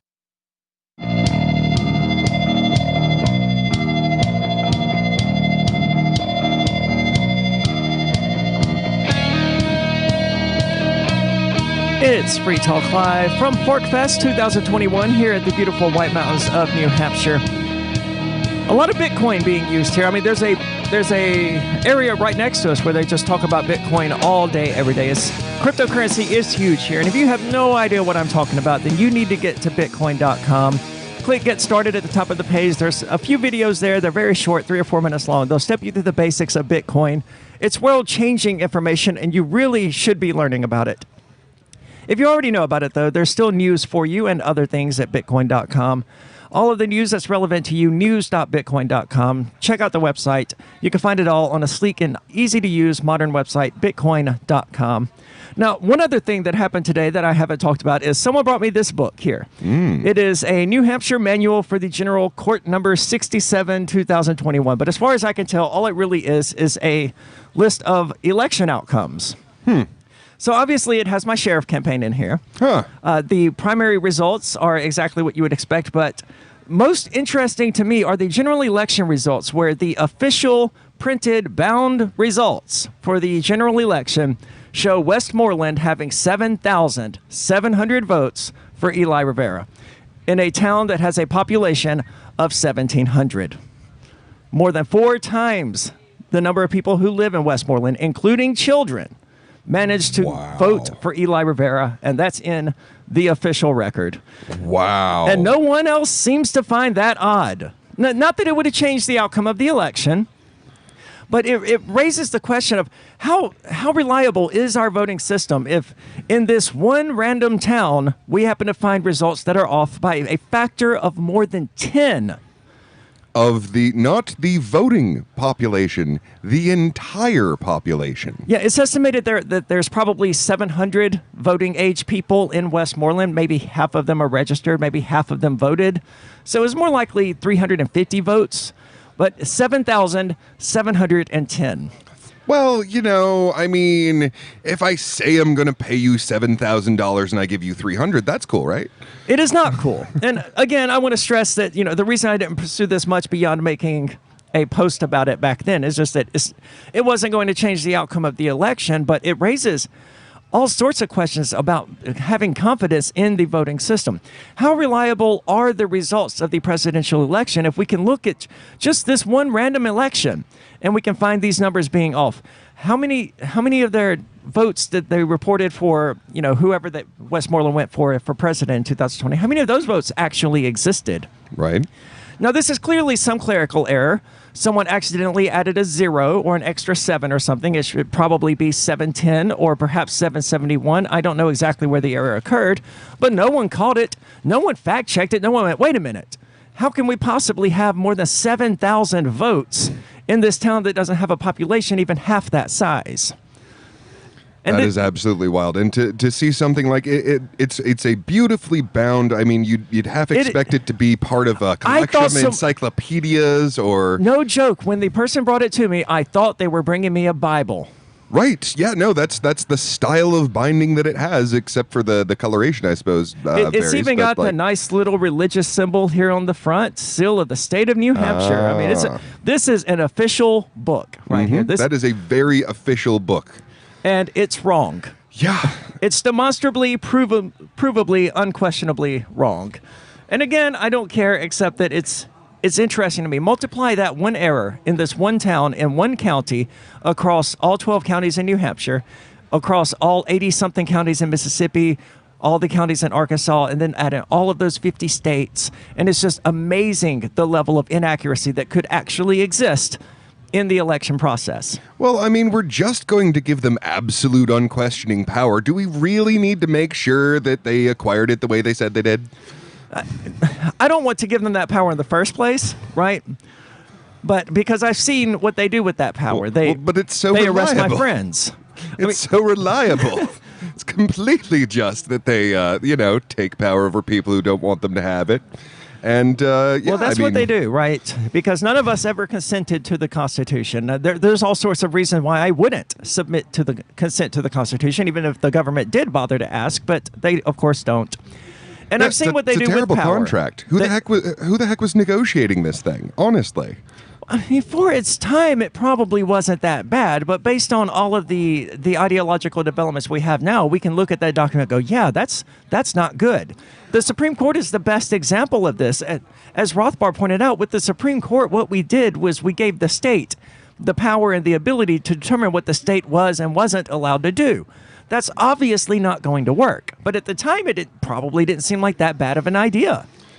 I guess, but I mean, like, okay, so you have this one brilliant opportunity that, okay, you have just kicked the king out of your country, so now all the king powers are everyone's. Yes. And you are going to do this completely untested thing where, like, no, I've got a great idea. If we divide it into 3 powers, then they could not possibly screw it up.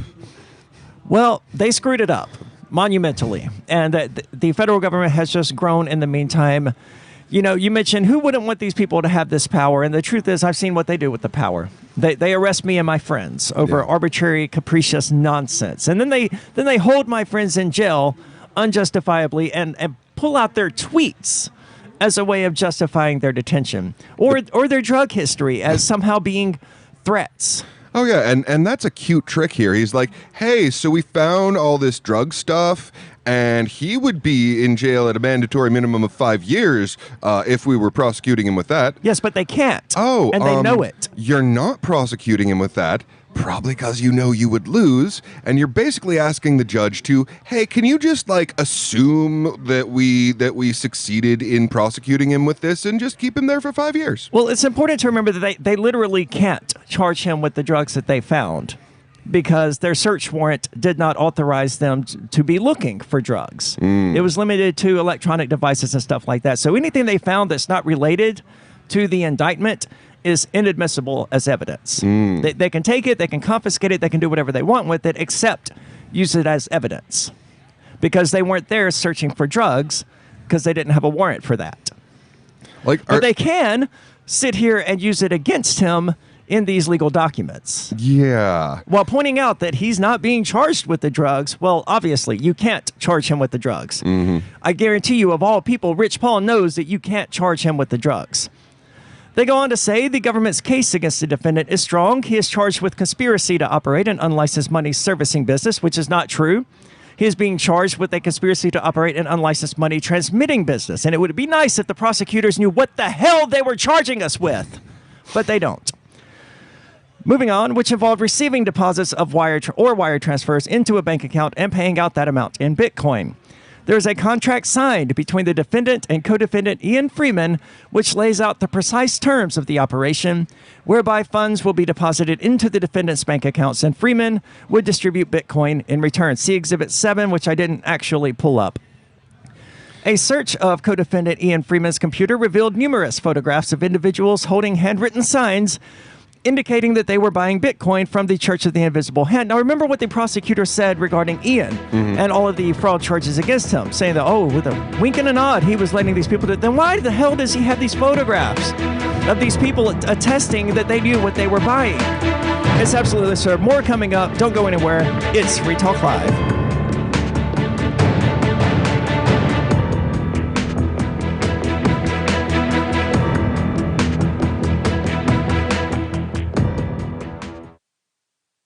The Free State Project has reached its goal of 20,000 liberty lovers who've pledged to move to New Hampshire and get active to achieve liberty in our lifetime. Perhaps you're trying to figure out what part of New Hampshire should be your destination. If so, consider Keene. You'll find more than 150 reasons to move to Keene at move.freekeene.com. Keene is famous for its historic, publicity-generating activism, as well as being the liberty media capital of the world. It's home to freekeene.com, New Hampshire's destination for liberty activism, news, and opinion. For years, we've been compiling over 150 reasons to move to Keene at move.freekeene.com, where you'll learn about some of what's happening here and what makes Keene a great place to live. If you love liberty, you'll probably enjoy anywhere you end up in the Shire. But do your due diligence first. Please visit move.freekeene.com for the full list of over 150 reasons to move to Keene. That's move.freekeene.com. This is Michael Dean from the Freedom Fiends. I've run websites since 1996 and have used over a dozen web hosts in that time. AgristHosting.com is the only one that hasn't broken my heart. Agrist Hosting's uptime and service is stellar, and their DDoS mitigation is the best I've seen. That's important because if you tell the truth in this world, you'll ruffle feathers. And some people will try dirty tricks to silence your voice. No matter what the haters hit us with, Agrist Hosting keeps our websites online. If you have a mission-critical commercial presence or a world-changing activism site, You cannot tolerate any skullduggery. So go with agrishosting.com. Have a WordPress or blog site, but you're not satisfied with performance or uptime? Or just want raw hosting? Want to pay with Bitcoin? Agris Hosting specializes in high-performance hosting with personalized service. Go to agrishosting.com and click on the button that says Get Hosted. That's agrishosting.com. Looking for a great real estate investment? Consider New Hampshire, which is ground zero for the Liberty Movement. Your first call should be to Mark Worden from Porcupine Real Estate. He's more than just a real estate agent. He's your New Hampshire concierge. Where are the best places to live? Do you want farm, city, the burbs, or forest? Do you want a duplex or multifamily building so that renters pay your mortgage? There are homes in all price ranges in New Hampshire, and Mark can help with financing too. Invest in liberty and property. Mark Worden can help. PorcupineRealEstate.com. The LRN.FM social media channels have been revamped. We've eliminated Facebook and focused on other platforms like Twitter and Mastodon, the decentralized alternative to Twitter. On our accounts, you'll find posts from multiple LRN.FM show hosts together in one place. Follow us on Twitter at twitter.lrn.fm, or better yet, move to the decentralized Mastodon social media platform at toot.lrn.fm, toot.lrn.fm. I think you'll like it. We have some good news. The indictments against Ross Ulbricht in the District of Maryland were dismissed with prejudice, meaning they can never be refiled. This is especially good because those indictments contain the only charge ever made that Ross engaged in murder for hire. This was a serious allegation that Ross Ulbricht denies. It was never prosecuted or ruled on by a jury, but was trumpeted by the federal government and the media as if it were proven fact. The Maryland court held these indictments for almost 5 years, poisoning Ross's case and leaving him under a cloud of unproven allegations. As explained in Ross's appeal to the Supreme Court, the fact that the judge used these allegations to give Ross a draconian sentence of double life without parole violated his Sixth Amendment right to a jury trial. Judges are required to issue sentences based on convictions decided by a jury, not unproven allegations never even charged at trial. Although this is a positive development, the dropped indictment will not set Ross free. Now, a presidential pardon is Ross's only hope of freedom. Sign the petition at freeross.org. freeross.org. Got Telegram? You can follow our channel there and discuss show prep with other listeners at telegram.freetalklive.com.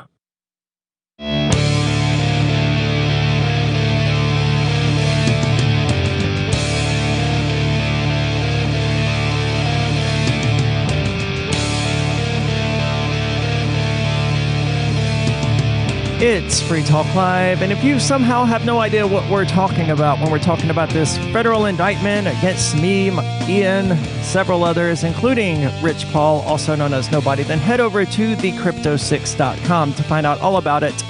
There's an awesome, very well put together video there. It's about a minute long. It just steps you through the very basics of what happened on March the 16th when joint government agencies worked together to basically take down Free Talk Live.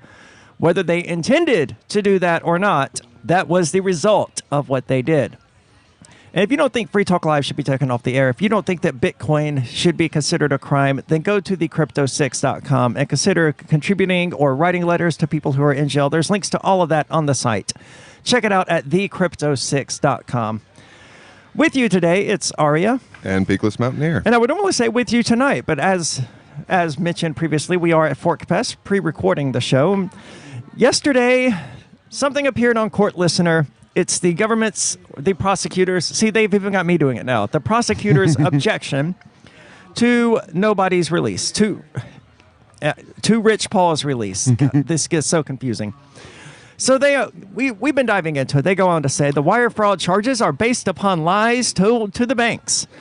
Now, it is a felony. It is a crime to lie to banks. That much is true. But it's not a lie for banks. I mean, it's not a crime for banks to lie. I think it was in 2018, Wells Fargo was busted using accounts of its existing customers to open up new accounts on behalf of those customers without ever informing them about it. And it made something like $25 million off of just moving things around in their databases. And it ripped off their customers in the process. And they were never punished for this. Right. And they're never going to be punished for this. They do whatever they want. They lie constantly. They caused the recession in 2007, and they're not being held accountable, except by Bitcoin. Right. The recession caused by the banks, as Satoshi Nakamoto pointed out in his early newsletters, is the reason for Bitcoin's existence. So, I mean, this is if you were operating honestly, if you were dealing in good faith, if you were in any way accountable, then we wouldn't have to replace you completely.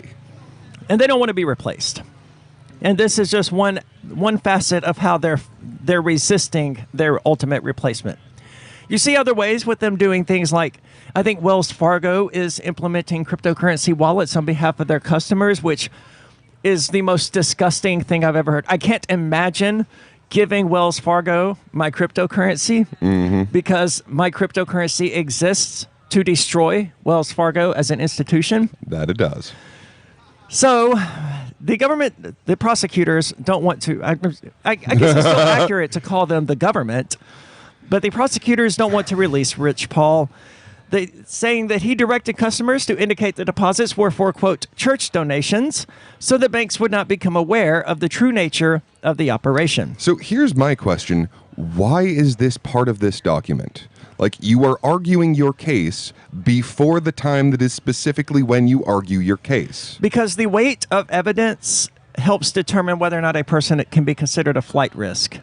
If they have very strong evidence, then that it's far more likely the person will get found guilty and is more likely that the person will flee, presumably. But there's no allegation here whatsoever that they're worried about Rich Paul heading off to Mexico or Tahiti or wherever. Right. So I don't know what their goal is in bringing this up, except to convince the judge that he's guilty before the trial. He's bad. He's bad man. He's not good guy. You know, let him go. The government has obtained numerous wire transfer records and deposit slips for the defendant's accounts with the designation of church donation. And again, Lee, as you point out, it's just bizarre to me to look at this and see them sort of presenting the evidence that they most likely, one would think, intend to use in the actual case.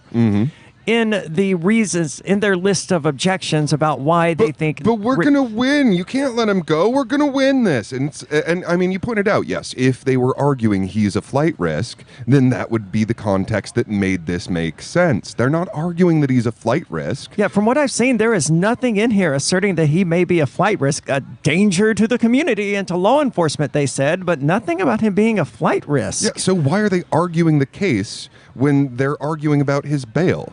Stay on topic, people. Learn how to do your own paperwork. They go on to say the government... Oh, I said that. These facts, when combined with the evidence already discussed with respect to the serious risk of obstruction of justice or intimidation of witnesses, demonstrate by clear and convincing evidence that there are no conditions or combination of conditions that will reasonably assure the safety of any other person and the community. I would point out that he hasn't had a weapon the entire time that he's been a felon. Right. And without a weapon, how is he possibly going to be a threat to anyone or the community? It's like, yep, you caught him for the drugs. What is he gonna... hasn't had a weapon since. And before you battered down his door, he wasn't a threat. He still isn't a threat. Maybe, just maybe, you'll continue to be exactly the same kind of threat you were before. And the drug charges that they're not even drug charges. They just bring up the fact that he had drugs. To me, that's revealing about what they're trying to do. I mean, they're trying to paint him as a bad person. He's evil. He's a violent felon. He had a machete. Even though those charges were dropped, unless they're referring to something else. I don't stay up to date on the various going-ons of Rich Paul, but I'm pretty sure they're referring to the case where he was arrested for having the machete, and those charges were dropped. Right. How could it possibly be acceptable for prosecutors to use charges that are dismissed against you in a hearing before a federal judge? The judge should look at that and say, oh, this is irrelevant. These charges were dropped.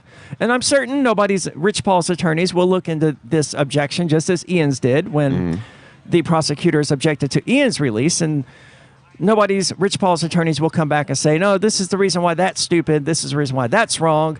And ultimately, they will end up before a judge where who knows what the hell will happen. But those phone calls, man, they do not sound good. It's not a good look, and threatening to kill himself is not going to do him any favors. I mean, the person he was talking to I think was the one who was saying that he would kill himself if they put him in jail. I was under the impression that it was Rich saying that he would get some heroin and overdose. But I don't know. It's all very confusing. We could go and look back through it again, but all in all, it's just them repeating what they said at the hearing that I didn't actually attend. And they need to let this dude out. I don't know where he's going to go because he obviously can't go back to Leverett Street. I just today got permission to go back to Leverett Street now that Ian is there. Right. But presumably he's got somewhere he can go and, he can get back to doing his coding and all of that and carry on with his life while he awaits trial. It's difficult to prepare for a trial with your attorney when the evidence against you is sealed under a protected order, which means you can't actually have it in your physical possession. You have to be with your attorney to review the evidence. Like, if my attorney finds something in the evidence that he thinks I should look at, he can't just email it to me and ask my thought. I have to go by his office and look at it on his computer. I don't know why that's the case, but it is. It's very difficult in those circumstances to even imagine somehow, plus with your limited number of phone calls, how are you supposed to prepare for a trial of this scope, of this scale, from behind bars? Well, and okay, so if they are arguing he might kill himself if he stays in jail, and that is your argument for keeping him in jail. That's a fair point. Really? That's your... You want to talk about, you are arguing that he is a danger to himself for being in jail. Well, they put him on some sort of anti-anxiety meds, and I'm not a particular fan of that, but I understand why they did it. Apparently, they're working really, really well for him, and I mean, I know that's been a thing that he has struggled with to deal with anxiety and things like that. Which doesn't help an anxious person to kidnap them and gently torture them. But when people put a caged animal in when they put an animal in a cage, it becomes anxious. More coming up. We got Jeffrey Tucker joining us here in just a moment. Don't go anywhere. It's Free Talk Live.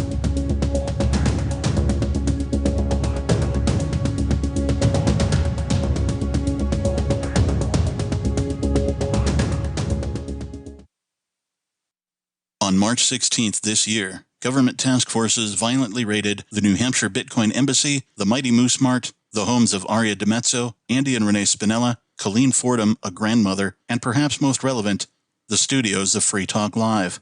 The Crypto Six were arrested. 4 were released on bail conditions, but Ian Freeman was held hostage for 69 days. Rich Paul, also known as Nobody, remains captive. We've consulted attorneys who say no crime even appears to have been committed. But that didn't stop the Joint Thug Task Force from ripping out wires from our broadcast stacks, taking Free Talk Live off the air, resulting in a violation of our and your First Amendment rights. You can visit thecrypto6.com to help, but as importantly, contact other media and tell them about this outrage. This case is likely to set precedent for cryptocurrency use well into your future. Help our fight for liberty and financial freedom at thecrypto6.com. There are lots of ways to listen to Free Talk Live. Our podcast has been around since podcasts began, and now the FTL feed is loaded with content besides our full show archives. Did you know that we make it easy for you to customize your podcast subscriptions? We have different feeds, one that includes only our full shows, one with just the Daily Digest, and our main feed that includes everything. You decide what you listen to. It's quick and easy to customize your feeds at feeds.freetalklive.com. That's feeds.freetalklive.com.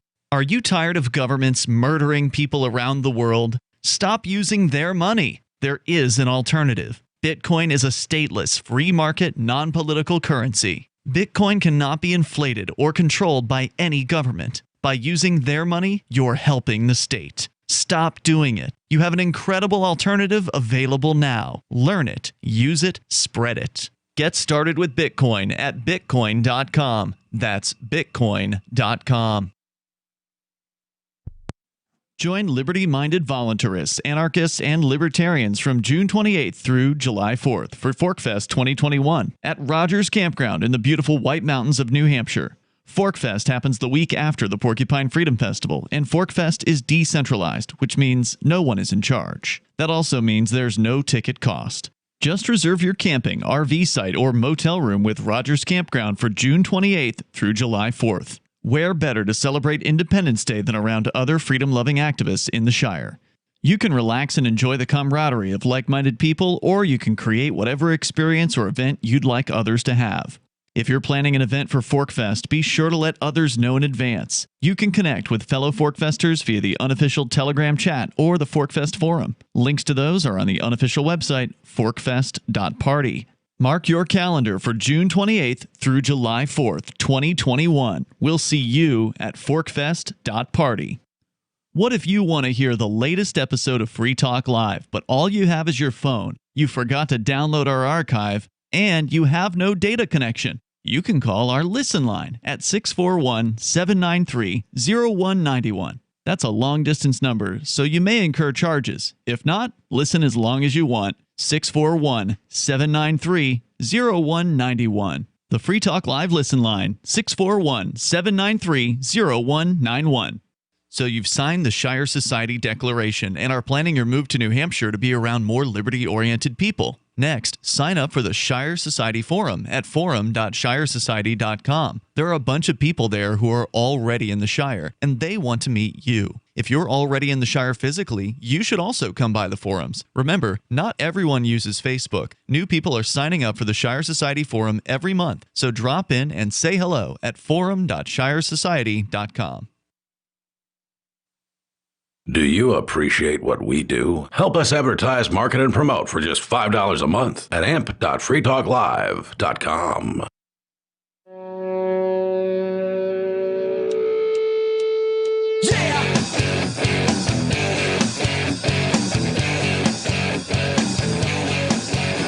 It is Free Talk Live at Forkfest 2021 here in the beautiful White Mountains of New Hampshire at Rogers Campground. I've been saying that we were staying until July the 4th, but things changed today, and I may actually not be staying until July the 4th. It's unclear right now, but I'm certainly staying right now because we have an awesome guest here with us. Jeffrey Tucker. Jeffrey Tucker, yeah, absolutely. I was hoping I was going to get to see you this year because last year our conversations were some of the most interesting that I had. And we were part of the few, the proud, showing up to Porkfest during lockdowns. Dun, dun, dun. And we're like, lockdowns. What? We're gonna come here and risk getting a virus. Oh no! Yeah, that really happened. There were like 400 of us that were infecting each other. We're going to have actual human faces in front of us. The dreaded COVID-19. We're gonna get it. But actually, the strange thing about after, as I recall, after last year, is that there was a survey sent out. Do you remember this? There was a what? Like a survey, and it was something like, "Did you get sick?" And nobody did. No one did. As it happens, though, a lot of the Free Talk Live crew did end up contracting COVID-19 recently. Of course, yeah. Yeah, and I was tired and sore for about a day. I lost my sense of smell for, oh my God, I'm nearly so sorry. 2 months. Are you okay? Yeah, I'm totally fine. Everyone who had it there is totally fine. Well, I'm afraid statistically you're dead.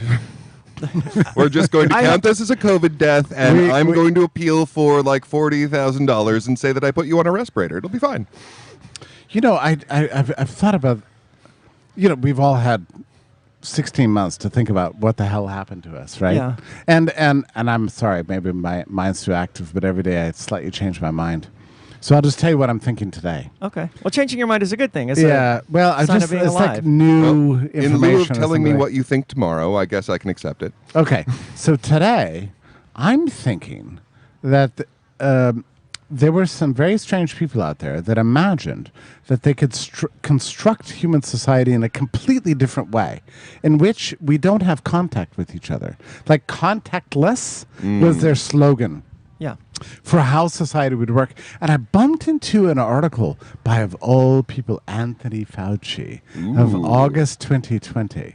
Imagine that. In a scholarly journal in which he says we have to get rid of cities. We have to stop going to sporting events. We have to stop hanging out at bars. We have to get rid of concerts. And we have to get rid of pets. Oh, wow. The Fauci Manifesto. Yeah. And we have to reconstruct the infrastructure of the social order. This is August 2020. Now, you think about, when was that written? That was like, okay, it was going to be 2 weeks to flatten the curve. Like, okay, life sucked. But that's what they said. We're like, oh, okay, we can deal with that. But then a month went by, and those of us who are like rational people, I'm starting to wonder about this whole shit. By August, we're like, F this, right? Yeah. No more of this. But Fauci comes out with his great manifesto. We have to empty the cities. No more concerts. No more human contact. Basically, devolving society backwards in time to the Middle Ages and even earlier. Destroying what it meant to be human. Yeah. So if you just look at a post-zombie apocalypse world, that's really what he's aiming for. Empty cities, kinda no like that. pets. So what the weird thing about that article, which I read just this morning, is that it makes you realize something very strange, and I think it's impossible for us to come to terms with this. What happened to us over the last 16 months was not, in the end, really about SARS-CoV-2. It was about something bigger, like a weird vision, like a dystopian vision of like what the ruling class wants to do to us. And I would tend to agree. I mean, I don't know if this is right, but I mean, like he laid it out in August 2020. Which means it was likely written years prior. I'm not entirely sure. Actually, I wish I understood that. I wish I understood. Well, so what this reminds me of is there's extensive documentation in things like the Carnegie Foundation where they get together and they're like, hey, we need to change the way society works. Right. How are we going to do it? Right. And they're like, well, I'm pretty sure war is really the most effective way to change the way a civilization works. Right. And then there's a world Wow. war. Then they get back together. They're like, hey, so we made these changes, but we're worried about these, sticking because People matter. I mean, Yeah. wars end in theory.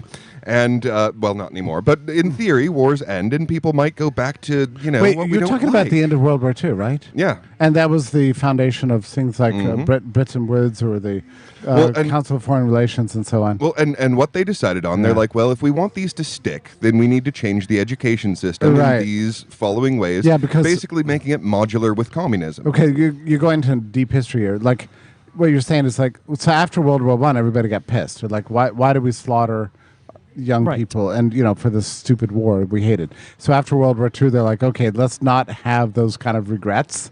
Let's just make the war wonderful.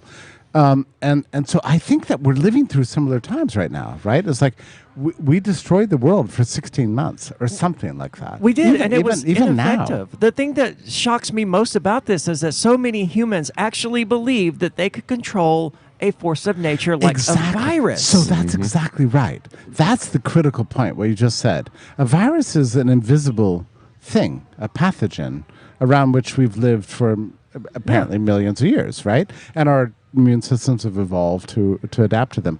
And you're right. Like, what kind of pretense is involved with a system of power that imagines you're going to control the smartest thing in the world? It's out of control egotism. Yeah. They don't understand that they're just pieces of nature as well. We are just pieces of nature as well, and they want to take control of everything to somehow fight nature. Well, so there's this tsunami coming, and I've got this great plan. I, as the government, will mandate that all of you leave your homes and go down to the beach, and we all just push with our hands at the same time. And that will send a counter tsunami. It's been very weird to watch it happen, though, and then to watch the elites come out and say things like, we have to incentivize people to get the vaccine. Some of these game show-like things they're doing to promote the vaccine. is their palliative. That's their magic pill. It's like, it is. Like your hell will go away if you jab this needle in you, which, by the way, I don't like needles jabbed in me generally, but...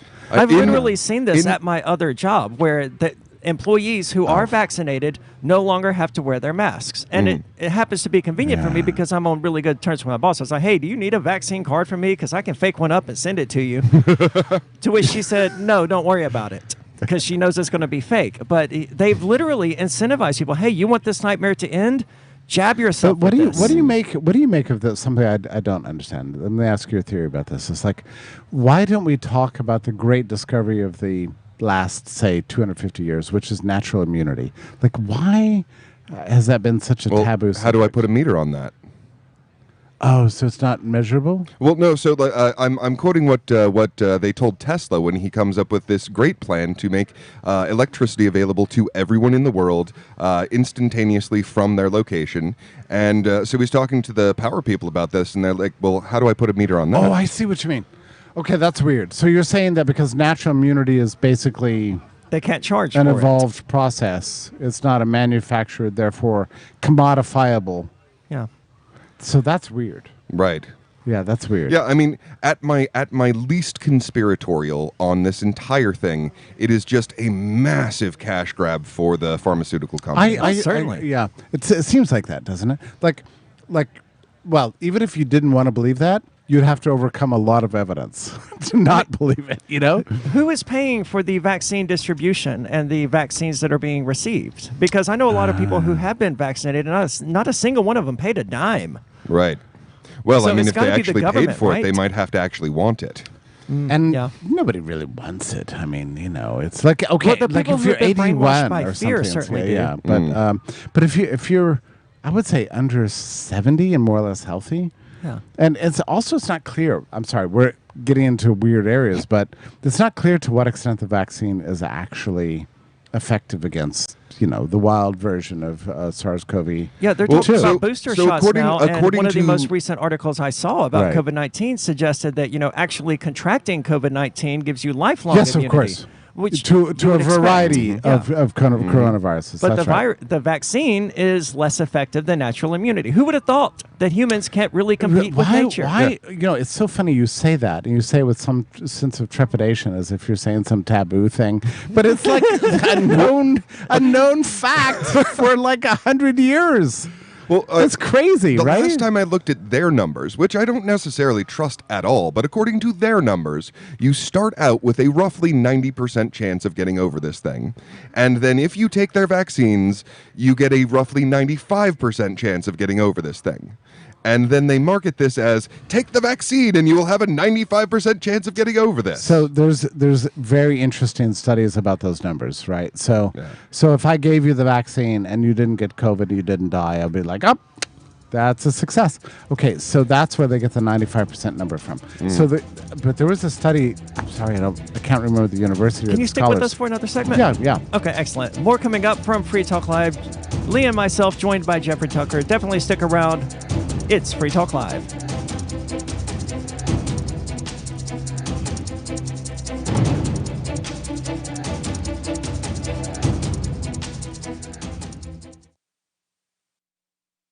Do you feel like your nation, state, or community no longer holds your values? Have you dreamt of a place where people agree that liberty is important and are free to pursue their projects so long as they respect the property of others? There are many people just like you that are discovering freeprivatecities.com. Their social media links are at the upper right of the page at freeprivatecities.com. All skill levels will be needed when the first of the Free Private Cities opens. It's sooner than you think. Stop arguing and build. freeprivatecities.com. Tired of cancel culture? Sick of mega tech corporations holding an axe over your head? Join the LRN.FM Matrix chat server. It's self-hosted, so no one else can tell us what to do or say. Don't like the existing channels? You can make your own. You can even connect into some of our channels from other Matrix servers. It's federated. For the full LRN.FM Matrix experience, though, you should join our server via the step-by-step instructions at chat.lrn.fm. chat.lrn.fm. The new 4th edition of Healing Our World, The Compassion of Libertarianism, will take your understanding of liberty to a deeper level and has over 1,300 updated references, new cartoons, and a foreword by Dr. Ron Paul. With discounts for multiple book purchases, the 4th edition of Healing Our World is a great gift for the liberals, pragmatists, environmentalists, and Christians in your life who think libertarianism is cold-hearted. Get yours today at healing.freetalklive.com and use promo code FTL for a $5 discount. Some of you asked, and now we've delivered. LRN.FM's live Keene, New Hampshire studio shows are now streamed in HD on Twitch. Visit our channel at twitch.lrn.fm and give it a follow. If you have Amazon Prime, you get 1 free subscription on Twitch. If you use it on our channel, Twitch will give LRN.FM a monthly piece of your Prime subscription cost. So please watch, follow, share, and subscribe to twitch.lrn.fm. That's twitch.lrn.fm. The latest episode of Free Talk Live continues with Hour 3 up next after the news here at listen.freetalklive.com.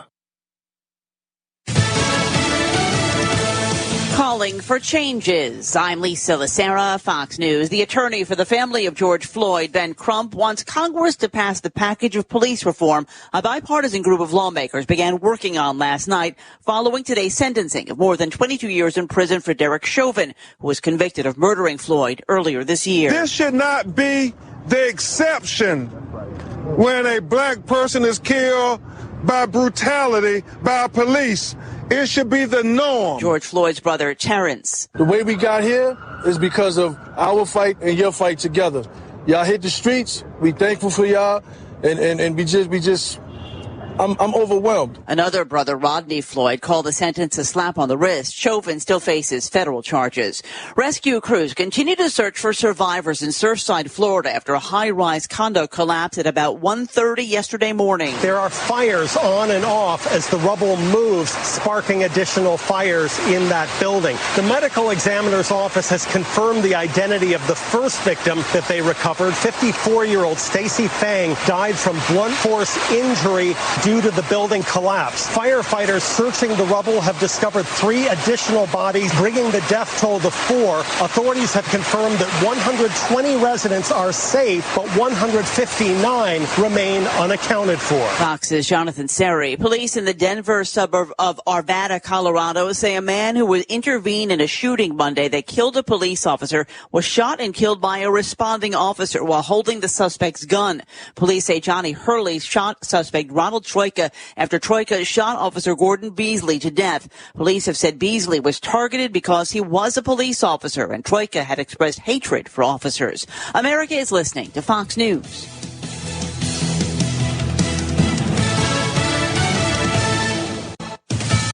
School's out for summer! But if your business is running QuickBooks, you'll never get a break. NetSuite by Oracle is the #1 cloud financial system. No matter how big your business grows, with visibility and control of your financials, inventory, HR, e-commerce, and more, NetSuite is everything you need to grow, all in one place. NetSuite is offering a one-of-a-kind financing program to those ready to graduate. Head to netsuite.com/Fox right now. netsuite.com/Fox. A new push in Congress to allow cameras into the Supreme Court. The Supreme Court has never allowed cameras inside, but it does make audio tapes of oral arguments and opinions available to the public. But the Senate Judiciary Committee approved a pair of bills that would dramatically expand video coverage, putting the Supreme Court arguments on camera for the first time. Fox's Kevin Corke. The Supreme Court has ruled hundreds of millions of dollars in coronavirus relief money tied up in court should benefit Alaska natives rather than be spread more broadly among Native American tribes around the U.S. In a 6-3 decision, the court ruled Alaska Native corporations, which are for-profit companies that provide benefits and social services to more than 100,000 Alaska Natives, count as Indian tribes. The relief package earmarked $8 billion for tribal governments to cover expenses related to the pandemic. China bristles as the U.S. voices regret over the demise of a prominent independent newspaper. President Biden said it was a sad day for media freedom when Hong Kong's last remaining pro-democracy newspaper shut down yesterday as China's central government exerts more control. The president said China is denying basic liberties. His statement has gone down predictably badly with the government in Beijing. A spokesperson said the president's remarks are factually baseless and the U.S. should stop interfering. In London, Simon Owen, Fox News. Astronauts have finished unfurling a new pair of solar panels outside the International Space. Uncovering the secrets and exposing the lies. That's what the readers of freedomsphoenix.com get every day.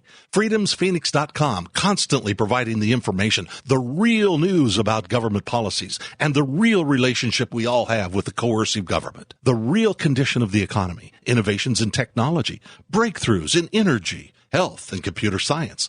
Learn the truth well before it's admitted to in the lamestream media.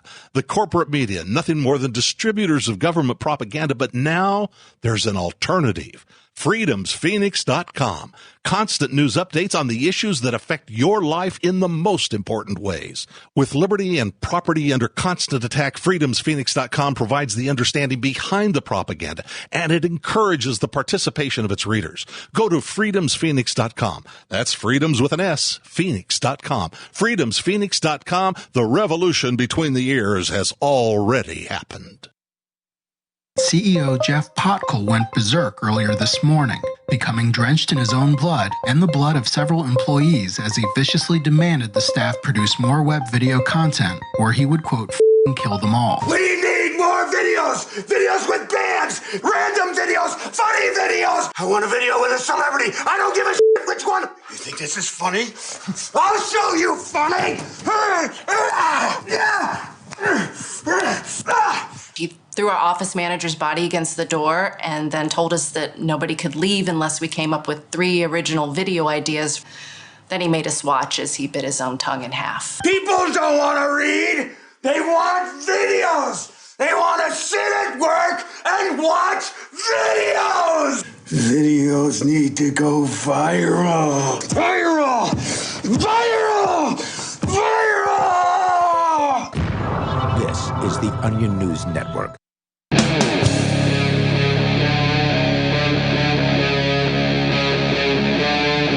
Free Talk Live.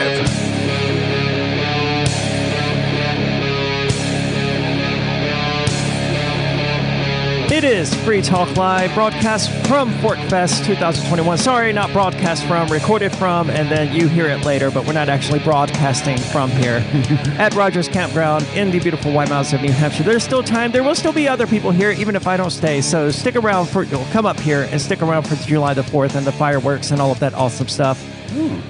With you in the studio tonight, it's Aria. Peakless Mountaineer. And we're joined by Jeffrey Tucker, and we just got into... Always my pleasure. Yeah. I'm sorry? Always my pleasure to be here, of course. We're happy to have you. Thrilled to have you here.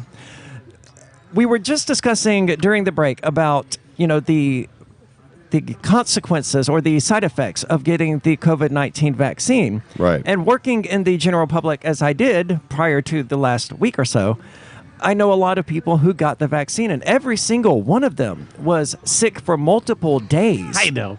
Right. And so here's what's weird, right? Like, help me understand this.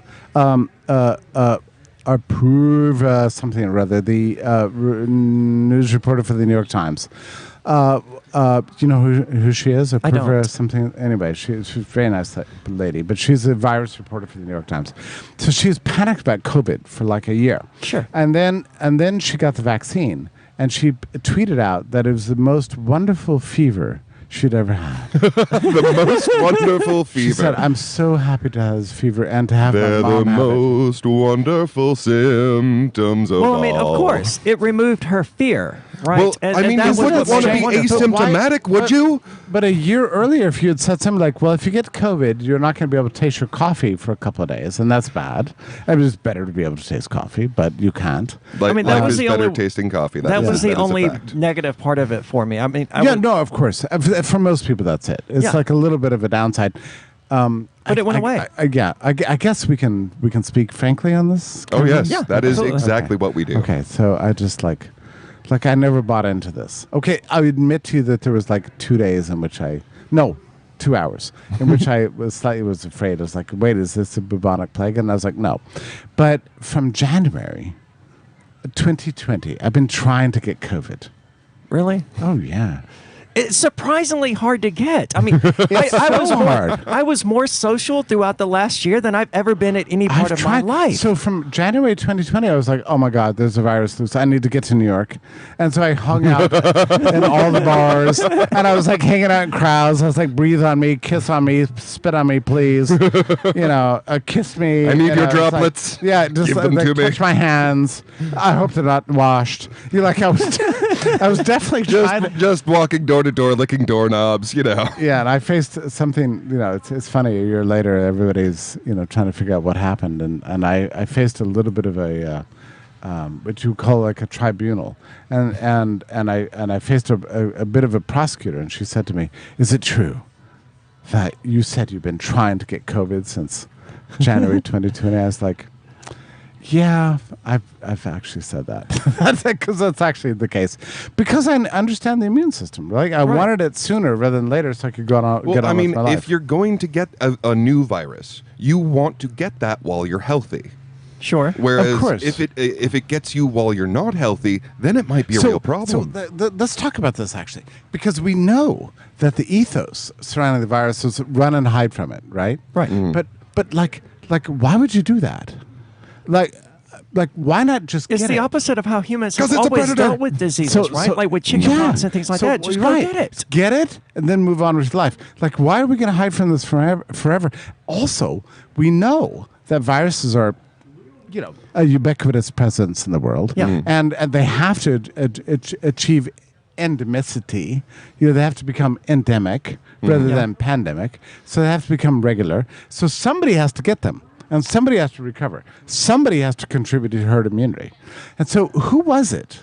Who was it that the ruling class assigned to get the virus for us? Who is going to be our sandbags? I'll tell you who. And you can find out by typing in your zip code into the New York Times coronavirus page anytime in the last year. And they're like, well, my zip code is 01230. Well, you should stay home and have your groceries delivered. Because they were scared of because those were places that had high concentrations of the virus? The question I had was, oh, really? I should stay home and have my groceries delivered by whom? Oh, but the essential by workers. By whom? The disposable workers. The disposable workers. The disposable workers. The people who do not read the New York Times. Literally, they were speaking to the ruling class, not to the workers and peasants. So it was a complete class structure, right? It's like, we're your overlords.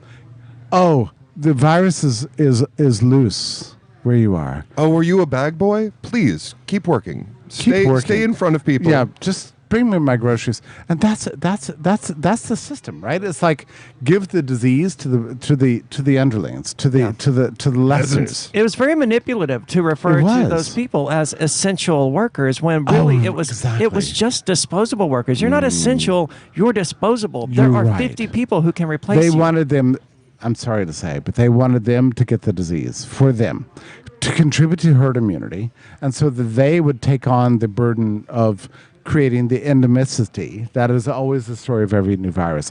I'm sorry to say this, but this is the story. Yeah. It's a ruling class. It's a class struggle. I don't want to sound like Karl Marx here, but basically that was it. Well, so I mean, Karl Marx is always focused on the political class, on the economic class, and a lot of what this is political class. I agree with you. If you are a New York Times reader, there's a certain chance that you know a lobbyist. That's right. And if you know a lobbyist, well, then you're in the ruling class. That's right. And it's a political class struggle rather than an economic class. I agree with that. Yeah. Just like the ancient world, right? The classes were structured according to access to political influence. We went fully ancient world here. Not modern, not democratic, not egalitarian, not human rights, not universality. It was like, who's in charge and who's not? Yeah. Who's not gets the virus. We in charge don't. Yeah, because we're clean anyway. So you're upper middle class. You're too important. You stay at home and you Zoom and have the disposable people bring you your food and all of this other stuff.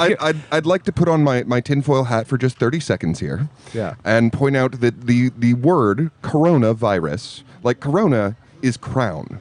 That is what that means. That is Latin for the word crown. Oh, you're right about that. And COVID in Latin would be to view together. So we are making sure that you all see the same thing as we have a virus of the crown. Well, coronavirus is a class of virus that existed as a term. Oh no, I'm just talking about the marketing. I'm not talking about the scientific. It is a coronavirus. Etymological considerations. Yes, it is. Right. But I mean, if you're going to be accurate about this, the most accurate nomenclature that we'd be familiar with is to call it SARS-2. Well, SARS-2, COVID SARS-2, I think is the most accurate terminology. Well, yeah, it's SARS-CoV-2. Right. SARS-CoV-2, and SARS was SARS-CoV. Right. Yeah, SARS-CoV or SARS-CoV, was the technical term for SARS, and this is that too. But like in the news, it was just called SARS. So the accurate way of saying this would be SARS-2. But that's not going to freak anybody out. Right. Well, I don't think that COVID-19 in and of itself would have freaked anyone out. It was the constant. I think that's right. It was the media barrage. Yes. Yeah. You couldn't turn on television without seeing these insane commercials. It was. And do you know that I think that there's a deep kind of primal instinct that humanity has is to fear a pathogen. To fear the unknown, certainly. Yeah. And it's like, oh, there's a germ. Oh my God, is it on your hands? Is it on you? Should I stand 6 feet away? I probably should. Should I wash my hands constantly? Maybe there's a virus on them. Maybe there's a virus on this microphone. Wait, the virus could be anywhere. It's on that truck. It's on that tree. It's everywhere. Well, I'm certain there are viruses on all of these Oh, things and listen, more. we're surrounded by pathogens, and that's how we work. That's how we stay healthy. That's the dangerous dance we've engaged in for a million years. But our immune system has evolved to do that dance. Well, God bless you for saying that. That's true. That's true. More coming up. Don't go anywhere. We're at Free Talk Live, broadcasting from PorcFest 2021. It's Free Talk Live. That was so.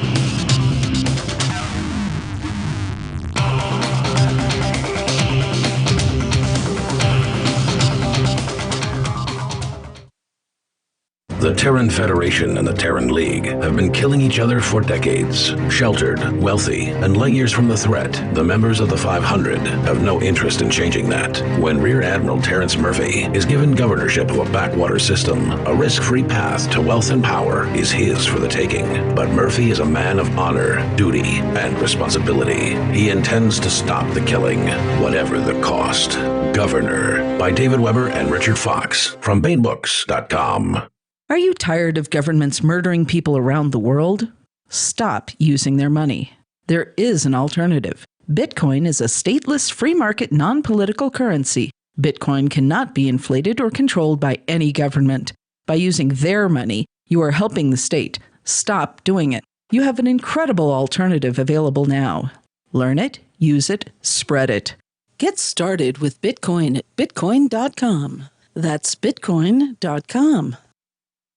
Do you feel like your nation, state, or community no longer holds your values? Have you dreamt of a place where people agree that liberty is important and are free to pursue their projects so long as they respect the property of others? There are many people just like you that are discovering freeprivatecities.com. Their social media links are at the upper right of the page at freeprivatecities.com. All skill levels will be needed when the first of the Free Private Cities opens. It's sooner than you think. Stop arguing and build. freeprivatecities.com. If you want to know the latest about Free Talk Live before we go on the air, all you need to decide is how you want it delivered. It's your choice. Visit news.freetalklive.com to receive our usually weekly news updates by email. Plus, we have a Twitter account at twitter.freetalklive.com, and you can follow us on the decentralized Mastodon platform at toot.freetalklive.com. So please follow us at toot.freetalklive.com and sign up for our emails at news.freetalklive.com. Why did you move to the Shire? I moved here to the Shire because there's other people around who take liberty just as seriously as I do. I moved to the Shire because I saw videos of people challenging authority and thought that I could get support myself. It called to me, like, do this, right now. I wanted to be around people like me who got it, and once I got here, I knew there was nowhere else that I wanted to be. I've always wanted to change the world. So I moved to the Shire to join people who were actually working towards doing the same thing. The people here are awesome, loving, and positive. It was for the adventure and for the feeling of something important is happening here. And I just wanted to come to sort of be part of that. Visit ShireSociety.com to read and sign the Shire Society Declaration and learn the reasons why, if you love liberty, you should immigrate to the Shire. Plus, connect with others via the forum at ShireSociety.com. That's ShireSociety.com. The LRN.FM's social media channels have been revamped. We've eliminated Facebook and focused on other platforms like Twitter and Mastodon, the decentralized alternative to Twitter. On our accounts, you'll find posts from multiple LRN.FM show hosts together in one place. Follow us on Twitter at twitter.lrn.fm, or better yet, move to the decentralized Mastodon social media platform at toot.lrn.fm, toot.lrn.fm. I think you'll like it.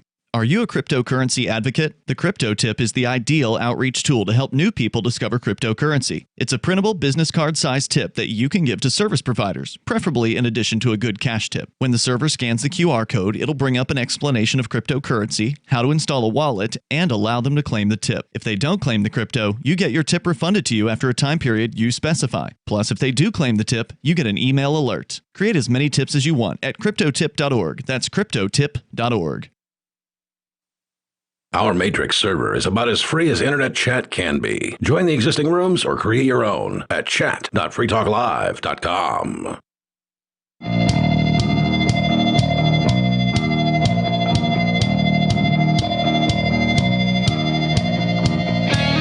It's It's Free Talk Live from Forkfest 2021 here at Rogers Campground in the beautiful White Mountains of New Hampshire. There's also the Porcupine Freedom Festival somewhere down there. I still haven't actually made it there. I don't have a choice but to make it there tomorrow because I'm doing a presentation on the Crypto 6, fun enough, at the Crypto 6 Pavilion.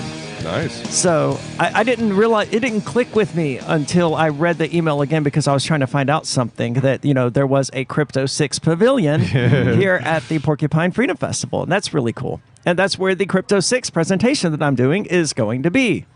Yes. It's weird that it was ever going to be anywhere else, now that I know there's a Crypto 6 Pavilion. I was going to be in the main pavilion at 10 in the morning. I was like, look, that time...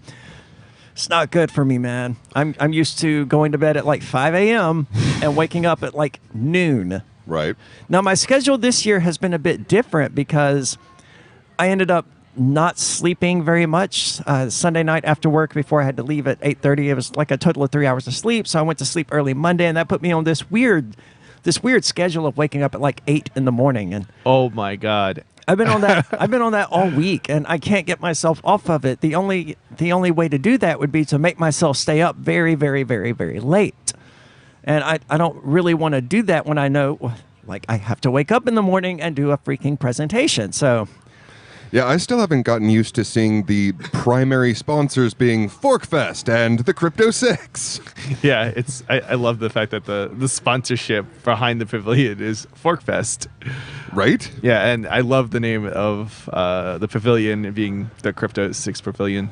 So Forkfest has sponsored the Porcupine Freedom Festival again this year? That's correct. That's awesome. As far as I can tell, they are the biggest sponsor. Yeah, that's correct, too. That was correct last year. I tried sponsoring part of the Porcupine Freedom Festival on behalf of the Reformed Satanic Church. They were not amused by that. But, someone pointed out to me yesterday, and this is something I had never, ever even thought about. Satanism is a denomination of Christianity. Yes. I have never thought of it that way, but once I heard that, I was like, holy crap, you're right. Yeah, and there's no argument against that. Much like Mormonism is a denomination of Christianity, like it forked off of that, to use our favorite vernacular, and Satanism likewise forked off of the same mythological structure and tradition of Christianity. Yeah, it's very peculiar. But we want to talk about John McAfee because he's dead, and that sucks. I imagine the whales out there that he was molesting or whatever people accused him of when he had to point out that, look, a humpback whale is a big creature. If a human manages to have sex with one, you better believe it was consensual. That is great. I remember him saying that at some point. There was no part of the John McAfee show that I didn't love. Even when he was trying to shill scam coins to me, I loved him because I was just, yep, that's John McAfee doing John McAfee. Yeah. John McAfee, I mean, he's always been a crazy dude. I've always loved him, but he's a lunatic, and he always has been. It's probably the bath salts, realistically. But let that be a lesson to you, kids. Don't do bath salts. But there is nothing I love more about him than his how to remove McAfee antivirus video. Oh, I finally got around to seeing that one. Funny. That was the most... It is absolutely priceless. And no spoilers. No spoilers. Make the listeners watch it themselves. If the listeners haven't watched it, it's not spoiling the video when it's 20 years old, right? That's definitely not a spoiler. That's like saying you can spoil the Star Wars trilogy for people. All right, mute your radio for 2 seconds if you don't want to find out what the spoiler is. Yeah. This is your warning. So it's the biggest FU I've ever seen to a large number of people. I cashed out, and I'm down here in South America doing drugs with hookers. This is your problem now. That's what the video is. And it's the most John McAfee thing I think I could ever think of is, yep, he's making it clear he cashed out, he's done, and it's your problem now. And it was, because whatever it was that he created, it was co-opted by, I think, Intel eventually. Isn't Intel the people who own it now? Intel bought McAfee. Yeah. And then he had to sue them to have the right to use his own name or something like that. The whole thing, I don't know. Oh, wow. John McAfee's entire life is a nonstop insanity show.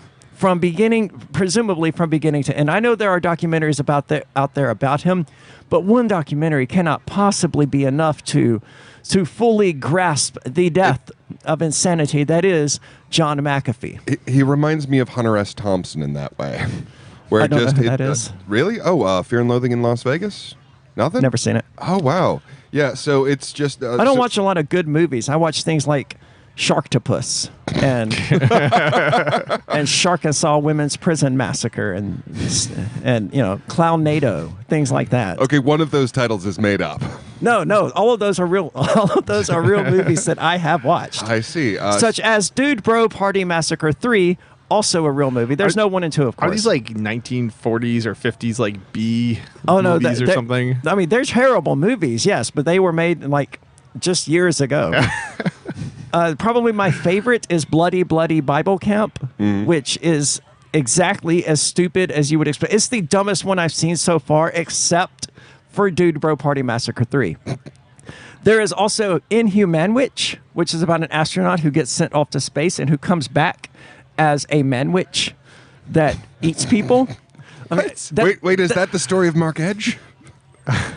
Well, he came back as a space king. Oh, okay. No, that one left Earth as a manwich and came back as an intergalactic space king. Right, sorry. Similar story. So that's the kind of movie I watch when I actually have time to sit down and watch a movie, which hasn't been the case since, funnily enough, March the 16th. We actually had this thing called Bad Movie Club, where me and some of my friends would record us watching a movie. We'd record our comments, and we'd clip the best of it and overlay the movie to it so people knew what we were talking about, and we'd put it online on our YouTube channel called Bad Movie Club.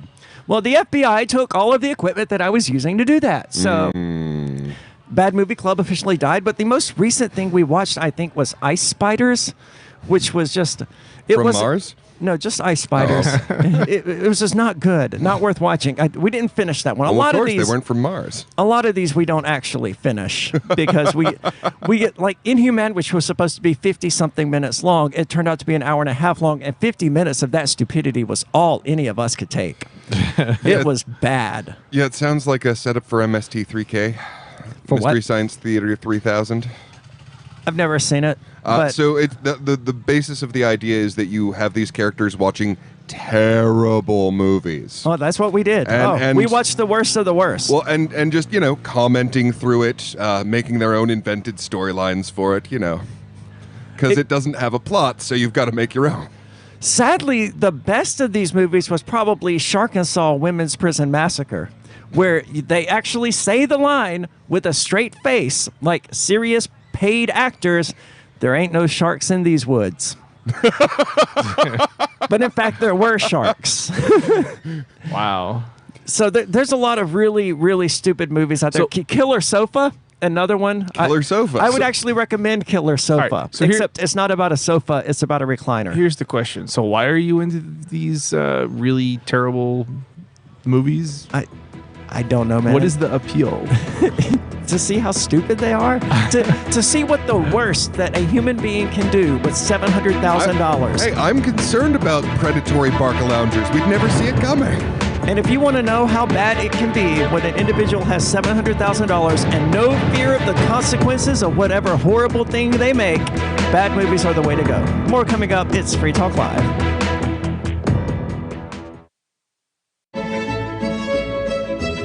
Carl Watner, longtime proponent of a voluntary society, died last December. You may have seen his articles published on his website, voluntarist.com, in his newsletter, The Voluntarist, the Mises Institute, or elsewhere over the last 40 years. His newest book, I Must Speak Out, Volume 2, The Best of the Voluntarist, is now available via Liberty Under Attack Publications. This 430-page second volume spans the years of 2000 through 2020 and includes articles by Carl Watner, Hans Hermann Hoppe, Carl Hess, Benjamin Tucker, George H. Smith, Lysander Spooner, Pete Eyre, Joyce Brand, and many others. I Must Speak Out is for the newly initiated, the veteran voluntarist, or anywhere in between. Buy the book now at libertyunderattack.com/voluntarist. For more great content on building a voluntary society and for Carl's extensive archives, check out voluntarist.com.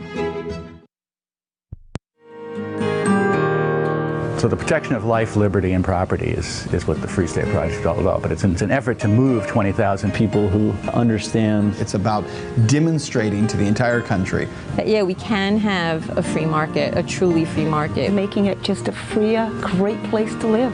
It's the world's largest voluntarist libertarian community, and it's only getting bigger. That's amazing, to be able to move to a place where other people passionately believe in being free and independent. What the Free State Project is managing to do, though, is to put their money where their mouth is. It's physically getting up across the country and saying, let's go someplace and let's demonstrate the power of these ideas. There's a lot of kind of philosophy that surrounds liberty. There's a lot of thinking about it and talking about it. But here in New Hampshire, people are doing it.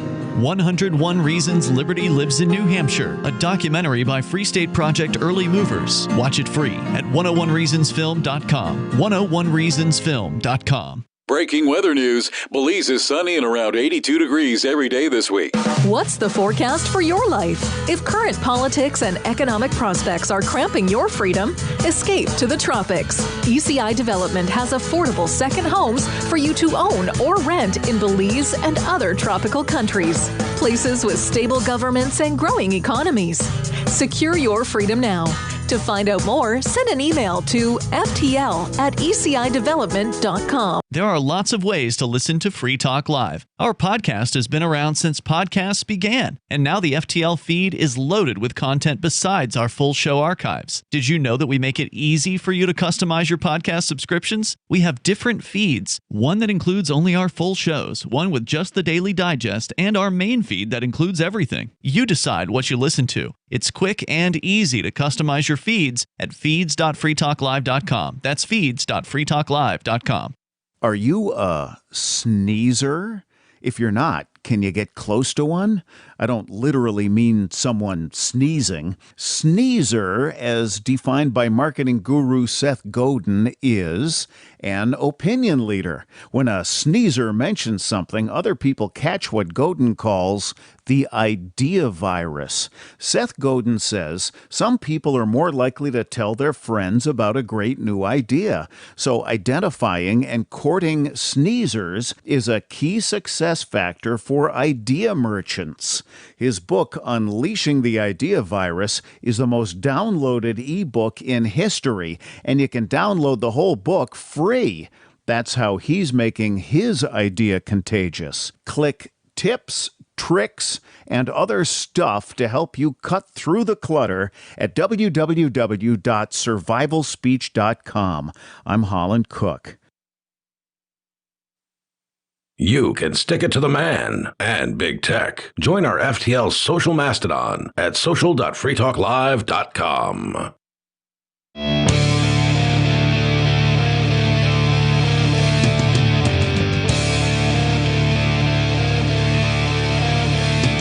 It's Free Talk Live, and what would you call John McAfee? He certainly wasn't a hero.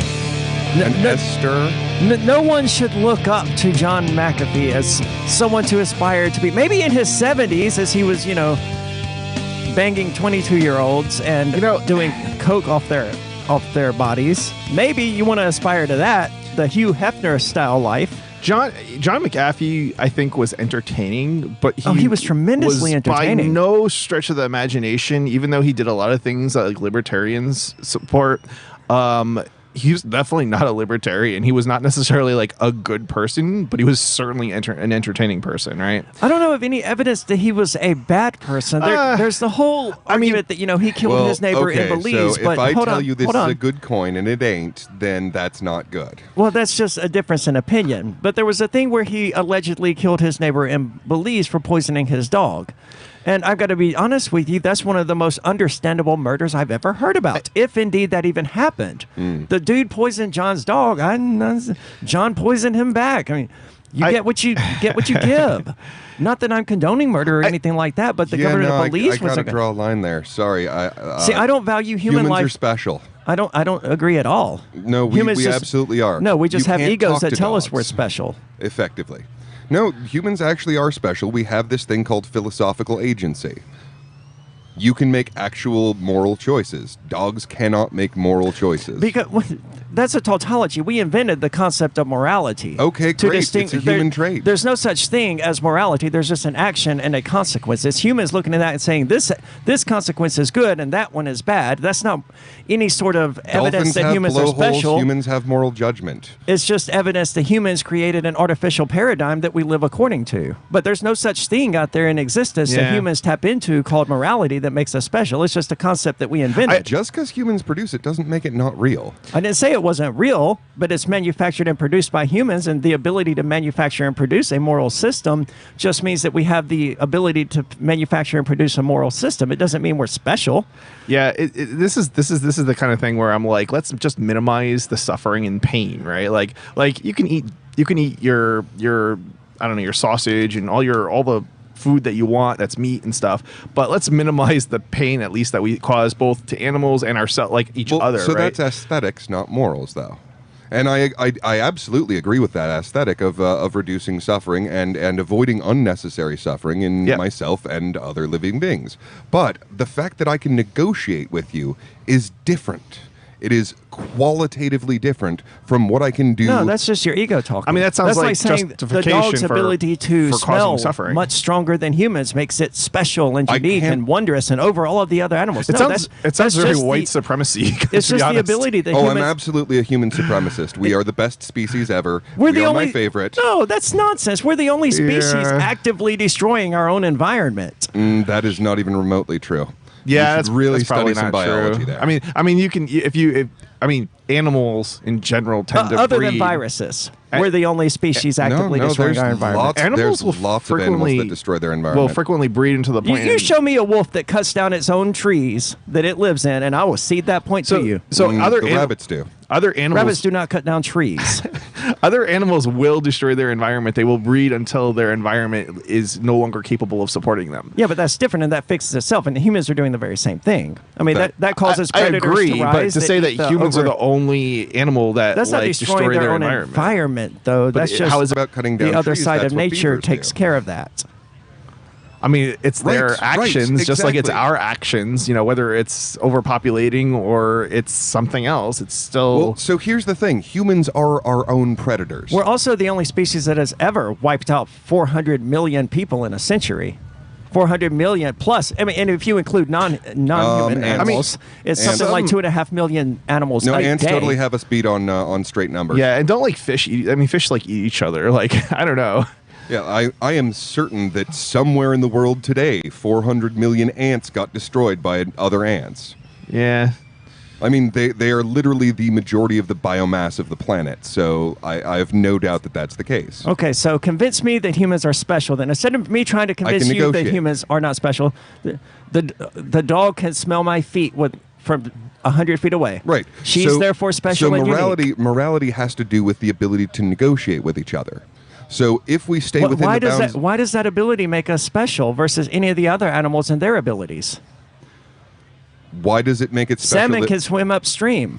Okay. Up waterfalls, whatever. Okay. They're therefore special, right? They cannot interact with the system we refer to as morality. Because we created that system that excludes them. Okay, great. Awesome. That doesn't make us... That's like saying we're special because we defined what special is, and we defined it in a way that only includes us. I'm saying... That's egotism. Okay. So it does sound like that. I cannot talk my dog into not pooping on the rug. Yes, you can. My dog is 100% house trained. Yeah, you can train them. That's not the same thing. All now, I have you to can say train is humans all as I have well. to say is let's go outside, Lee. Well, and she goes outside and uses the bathroom. Okay, great. I did it this morning. Yeah, you absolutely can train dogs. You can also train humans. Yes, but you're saying you can't tell your dog to go out to not poop in the house, but you literally can, and I literally do it. You can't form a contract with your dog about, okay, well, I won't poop on the rug anymore, but every 7 weeks you have to give me my favorite treat, and once a year you That's need to give me entirely a squeaky false. toy. I do have a contract with her. Before she is fed, she sits every single time. She knows that she doesn't get fed if she doesn't sit. She sits, I feed her. That's a contract. I mean, is that a valid contract? That is not a contract. How is it not? I agree do that both if she parties sits, agree to the contract? She sits. Is there an exchange So of She value? sits, doesn't she? And she eats the food. She does work for me But by you also, sitting. she's also trapped. She's not free to make another decision. If she doesn't do what you tell her, she starves. She is 100% free to go outside and hunt a squirrel or whatever.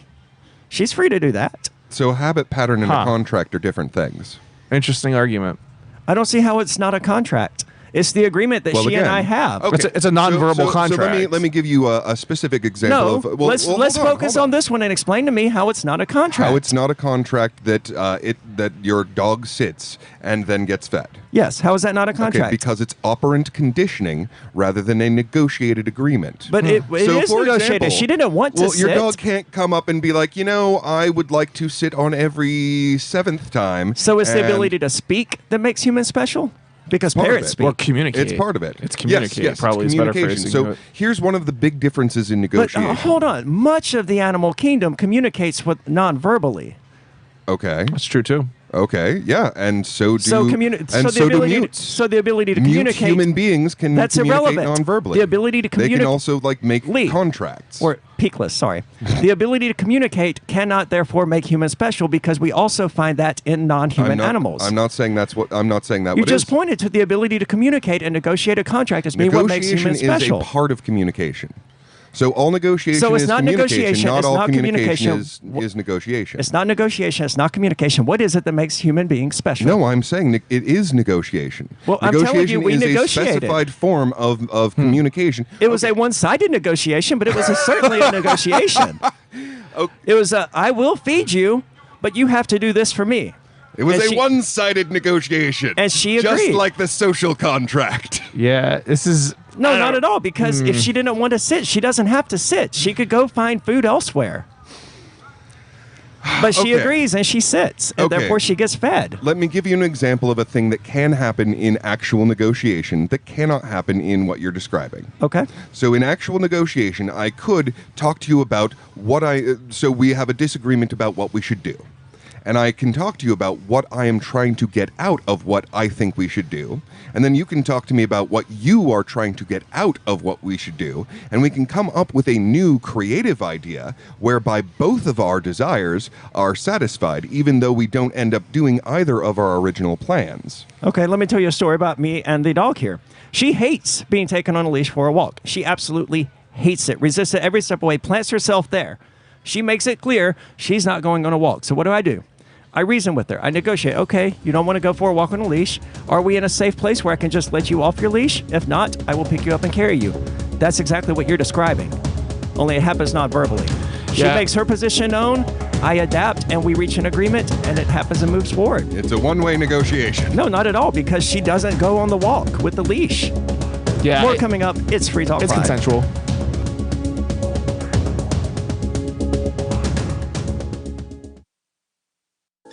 Free Talk Live. I look up on internet and tried to research some stuff that everybody's been talking about. And, it's all true. What? It's true. What is? Everything that's going on in this country. The heck are you talking Everything about? that you're talking about, I'm talking about 9/11. We don't talk about that. Everything. Yeah, you're being incredibly vague. I know what's going on. I mean, people get in an airplane and they talk about, they were talking on this plane and they were doing this from that to this and that. I have no idea what you're talking about. Didn't work back then. What is this and that? You need to be a lot less vague because I don't know what you're talking about. Everything, Dale. Everything is true. Everything is true. Okay, that's going on in this country. Yes, what I'm trying to tell. Everything is true, but they will not listen. Everything. Free Talk Live, 7 nights a week from 7 to 10 Eastern, live on the Liberty Radio Network at LRN.FM. What if you want to hear the latest episode of Free Talk Live, but all you have is your phone, you forgot to download our archive, and you have no data connection? You can call our Listen line at 641-793-0191. That's a long-distance number, so you may incur charges. If not, listen as long as you want. 641-793-0191. The Free Talk Live Listen line, 641-793-0191. After a devastating war, the alien visitors were driven back, and their willing human collaborators were left behind to face the music. When Emma Jean Anderson's ex-lover brings her from prison, Nathan Foster and his 14-year-old nephew Ben are tasked with bringing the pair to justice. An easy enough job until they discover something is inside Emma Jean, and the fate of the planet hangs in the balance. The Family Business by Mike Coopery from BaneBooks.com. Hey, you are going to love the movie Victimless Crime Spree. It's hilarious, heartwarming, and carries a ton of inspiring freedom messages. Feeling down about the lack of liberty in your life? You need to put on this film with some friends and have a good laugh. It's a true story about me and my friends in New Hampshire living free, singing, dancing, and getting arrested. Of course, it's all on video, and the bad guys, the cops, judges, bailiffs, and sheriffs, they all play their part like it's out of a movie or something. You would think we scripted the whole thing, but it's real life. Go ahead and have a watch, and if it's been a while, have another look. I guarantee you'll notice things now that you didn't notice before. And the best part is that you're going to walk away feeling a renewed sense of your own power. You are the master of your destiny, and you will be free in your lifetime. Victimless Crime Spree. Tired of cancel culture? Sick of mega tech corporations holding an axe over your head? Join the LRN.FM Matrix chat server. It's self-hosted, so no one else can tell us what to do or say. Don't like the existing channels? You can make your own. You can even connect into some of our channels from other Matrix servers. It's federated. For the full LRN.FM Matrix experience, though, you should join our server via the step-by-step instructions at chat.lrn.fm. chat.lrn.fm. How many lawyers does it take to change a light bulb? None. They'd rather keep their clients in the dark. There are too many lawyer jokes to count. However, there are some lawyers with more noble intentions. At the Institute for Justice, we bring the light to our clients. We are a non-profit public interest law firm with clear values and principles. At IJ, we fight for those whose most basic rights are denied by the government. Visit our website today at ij.org. Don't miss a moment of Free Talk Live. Get our archives daily via our podcast at feeds.freetalklive.com.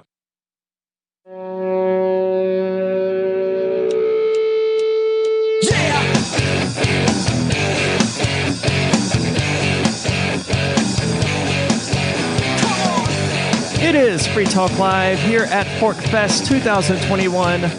You got to come down here and check it out. Forkfest is happening from June the 28th through July the 4th. So there will still be people here to hang out with, to celebrate with, to have a great time with, to celebrate surviving the great COVID-19 pandemic of 2020/2021/ is this thing ever going the hell away? Isn't it over? Nope, we all died. It's been over as far as I've known since March of 2020. I haven't been wearing a mask in like at least 8 months. So we got into the weeds here a bit about whether or not the ability to negotiate is unique among humans. And I want to back up a little bit and really further elaborate on what happens when I try to walk the puppy. Sometimes she agrees and she goes on a walk with me. But she's young. She tires out easily. One walk a day is pretty much all she has in her from what I can tell. And she will plant herself and she will not budge. And I can drag her around on that leash all I want. She's not going to budge. Of course, I don't do that because I respect her existence as a human being, as an animal.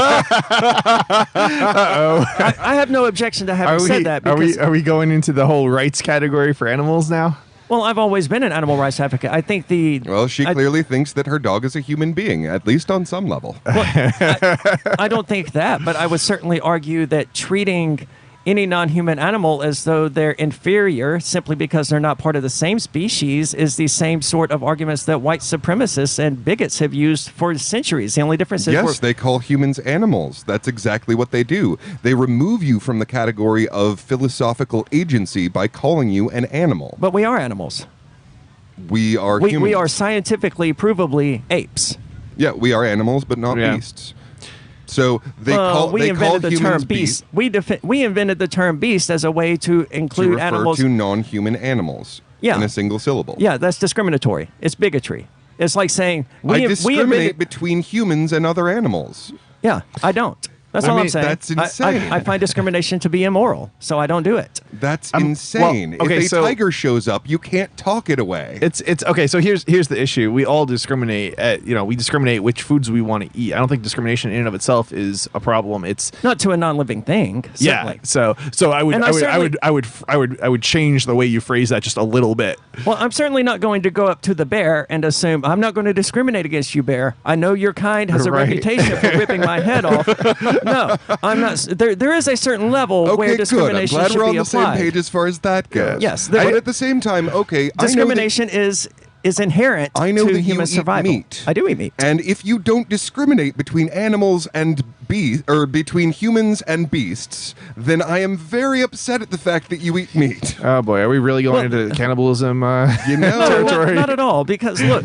Eating beast meat, however you would like to characterize it, is the your non-cannibalism is discriminatory. There are plenty of cultures and societies that have engaged in cannibalism. I'm against it. Our society simply doesn't. We're there. We've gone over the line, guys. I feel safer in societies where we that line. I have no objection. I have no desire to eat humans. I'm never going to eat a human. But it's not because I personally have any moral qualm against it. You are discriminating. Well, I'm following the norms of my society in this matter. It's a really good idea. I don't disagree. It is good for your health. I don't disagree, but if you were born in a culture where cannibalism can we agree? Hold on. That if you were born in a culture where cannibalism was the norm, you wouldn't morally object to cannibalism. It would just be the norm for you. It actually depends. Well, thinking of yourself to be this person who's going to break outside the norms of their society while standing there and saying that you refuse to recognize that non-human animals should be treated as equal to animals because you openly discriminate against them is a little bit inaccurate. Well, I've broken plenty of the norms of the morality of my current society. My current society considers the core of morality to be government, so I've broken a few of them based on the information that I've gotten. So there's definitely a good chance that if I was born in a cannibalistic society, that I would, do some reading and go, oh, this is maybe not good, guys. A lot of cannibalistic societies that existed in the past, I don't think there are any active cannibal societies today, didn't really have, literature. I think there are a few protected tribes that still engage in it. At any rate, you wouldn't have access to a library if you were a member of one of these cannibal tribes. Yeah, probably not. So there wouldn't be a book for you to read. I mean, you're sort of assuming that you will have some way of escaping the societal confines well, when you are of the cut off from all you're information, you are not great at determining what is and is not a functional moral system. All right, can we at least agree that if somebody voluntarily cuts off their leg and gives it to you to eat, that level of cannibalism is okay under libertarian principles? Yes, and also gross. Even if it's disgusting. Yeah. Yay! Yeah, we agreed on something. Yeah, morally acceptable. I am not going on the record as agreeing or disagreeing with that. That's probably a good smart move. On record. It's your leg. You can do what you want with it. It's morally acceptable. I find it aesthetically disgusting. Oh, yeah. It is aesthetically terrible. Oh, my gosh. It is so aesthetically terrible. I almost upset the FCC in describing this, but it is morally, it's okay. I can't imagine doing it. Yeah, this is not something I would want to do myself. I can't even imagine somebody wanting to eat flesh, but there's actually stories we've covered on Free Talk Live before. Why are we talking about it now? I don't know. Because I'm saying that this is a good form of discrimination. It is good to discriminate between human flesh and not human flesh. Well, I wouldn't kill any animal in order to eat it. I let other people do that dirty work for me. But I recognize... And you want them to discriminate, because if they give you long pork instead of regular pork, you're not going to be happy. You gotta let me get a sentence in. I recognize that eating non-human animals is immoral, even as I do it. That doesn't make me a hypocrite. It just makes me immoral. I would agree with you on this one. I know that it's wrong that I'm eating this pig that had a life. And this is the thing. Like, I just don't care. Nobody is perfect. Here's the thing. I would say I do care. I care. I just don't care enough to where I'm going to stop eating food or meat. I should say more specifically. But like, I don't want to if I'm going to eat meat, I would really like to think that the meat that I'm eating is not. The animal, when they were killed, did not suffer in the process, or it was at least minimized, right? So every time you breathe in air, you get bacteria in your lungs, and your lungs have a special part of the alveoli that kills it. Yeah, but you're just murdering organisms left and right all day in order to breathe. And this is why it's all about minimization. Life feeds on life, though, which is why moral systems are fabricated by humanity. The very existence of a person's life or any organism's life requires them to feed on other life. Right, but it does not require you to feed on human life. It doesn't require you to feed on animal life either. It doesn't, but it's all about minimization of harm, right? I mean, that's what it comes down to. We don't want to harm each other. We don't want to harm others, but we will do so unintentionally, whether we like it or not, even if we don't eat meat, right? Sure. I mean, you step on ants and you step on other living creatures all the time. I just killed a spider. Yeah, I did too. apologize to it, but I did feel bad for it. I don't like spiders, and I don't like them on me, and I'll kill it too. But it's like, it's not like if the spider didn't come on me, I'm not going to go out of my way to kill it, right? Yeah. In order to breathe, you have to kill animal bacteria. Right. That's a fact. Life feeds on life. Right. Why are you assigning moral? What am I looking for? Why are you assigning any sort of morality to that? So killing bacteria, necessary. Killing humans, unnecessary. Killing pigs, unnecessary. Killing cows, unnecessary. Killing chickens, unnecessary. Debatable. No, not at all. Plenty of people subsist on vegan lifestyles right now. Yeah, I mean, it's not necessary to kill and eat meat. It's a choice that you're making. There is, I think, to a large degree, ways that they survive, though, with like pills and other things to supplement, the fact that they don't eat meat. I mean, we are a creature of eating. I mean, flesh. We have forward-facing eyes and canine teeth for a reason. Now, it shouldn't be our entire diet, obviously, or else we. Well, it doesn't have to cats. be any part of your diet. It really does in my case. No, you could eat plenty of peanuts and beans to get your protein. Yeah. I have attempted to not eat meat, and my system starts to break down. Well, it takes time to adapt to it for sure. Yeah. But I've never heard of anyone dying because they went vegan. Certainly, maybe a cat, but cats, if you make your cat to go vegan, you're an evil, immoral person in the first place who shouldn't have a cat. But I've never heard of anyone dying because they took on a vegan diet. So I think the idea that animal life sounds like is a cop-out superior to me. It made my life uncomfortable, and I didn't want to continue it. So I found it easier just to keep killing and eating animals. You're an animal supremacist. You're saying that animal life is more valuable and important than plant life. No, I'm saying absolutely. Well, that's animal supremacy. Is that a bad thing? I'm an admitted human supremacist. Go team human. I'm saying go team Earthling. Okay, what about the plants? Those poor carrots life feeds on life. Someone has to die. Right. But it doesn't have to be a creature that can feel pain. Plants feel pain. Well, that's debatable. No, it's it's that's definitely debatable. Okay, look up the Baxter effect. And look up the plenty of scientific studies that dispute it. It is not scientific fact that plants definitely feel not pain. settled. It's we don't know because we don't even know if what they would register as pain is something that we would recognize as being pain. Just like we wouldn't know if we actually discovered. Okay, so maybe nothing feels pain. Well, we know we feel pain because we're people and we have these. Well, the idea of plants not feeling pain has the same incentives of Philip Morris saying that cigarettes don't cause cancer. Well, except there's studies that prove that cigarettes do in fact cause cancer. And there's studies that prove that plants feel pain. Thanks for listening. It's Free Talk Live. After a devastating war, the alien visitors were driven back, and their willing human collaborators were left behind to face the music. When Emma Jean Anderson's ex-lover springs her from prison, Nathan Foster and his 14-year-old nephew Ben are tasked with bringing the pair to justice. An easy enough job until they discover something is inside Emma Jean, and the fate of the planet hangs in the balance. The Family Business by Mike Coopery from BaneBooks.com. Are you tired of governments murdering people around the world? Stop using their money. There is an alternative. Bitcoin is a stateless, free market, non-political currency. Bitcoin cannot be inflated or controlled by any government. By using their money, you are helping the state. Stop doing it. You have an incredible alternative available now. Learn it, use it, spread it. Get started with Bitcoin at Bitcoin.com. That's Bitcoin.com. Bitcoin.com has launched a trading platform at local.bitcoin.com, allowing you to buy or sell Bitcoin Cash via dozens of payment methods like PayPal, Venmo, bank deposit, remittances, or meeting in person with cash. There are no ID requirements to sign up for and use the site, and all communications between buyers and sellers are encrypted. Finally, a global trading platform that respects your privacy. Visit local.bitcoin.com to get started trading Bitcoin Cash. local.bitcoin.com. Some of you asked, and now we've delivered. LRN.FM's live Keene, New Hampshire studio shows are now streamed in HD on Twitch. Visit our channel at twitch.lrn.fm and give it a follow. If you have Amazon Prime, you get one free subscription on Twitch. If you use it on our channel, Twitch will give LRN.FM a monthly piece of your Prime subscription cost. So please watch, follow, share, and subscribe to twitch.lrn.fm. That's twitch.lrn.fm.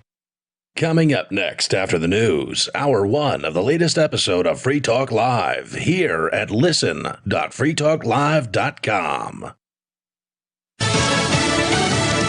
Calling for reform. I'm Lisa Lacera, Fox News. The family of George Floyd wants Congress to pass a package of police reform bills a bipartisan group of lawmakers has begun working on. This afternoon, former officer Derek Chauvin was sentenced after being convicted of murder earlier this year. 22 and a half years is not enough. We were served a life sentence. We can't get George back.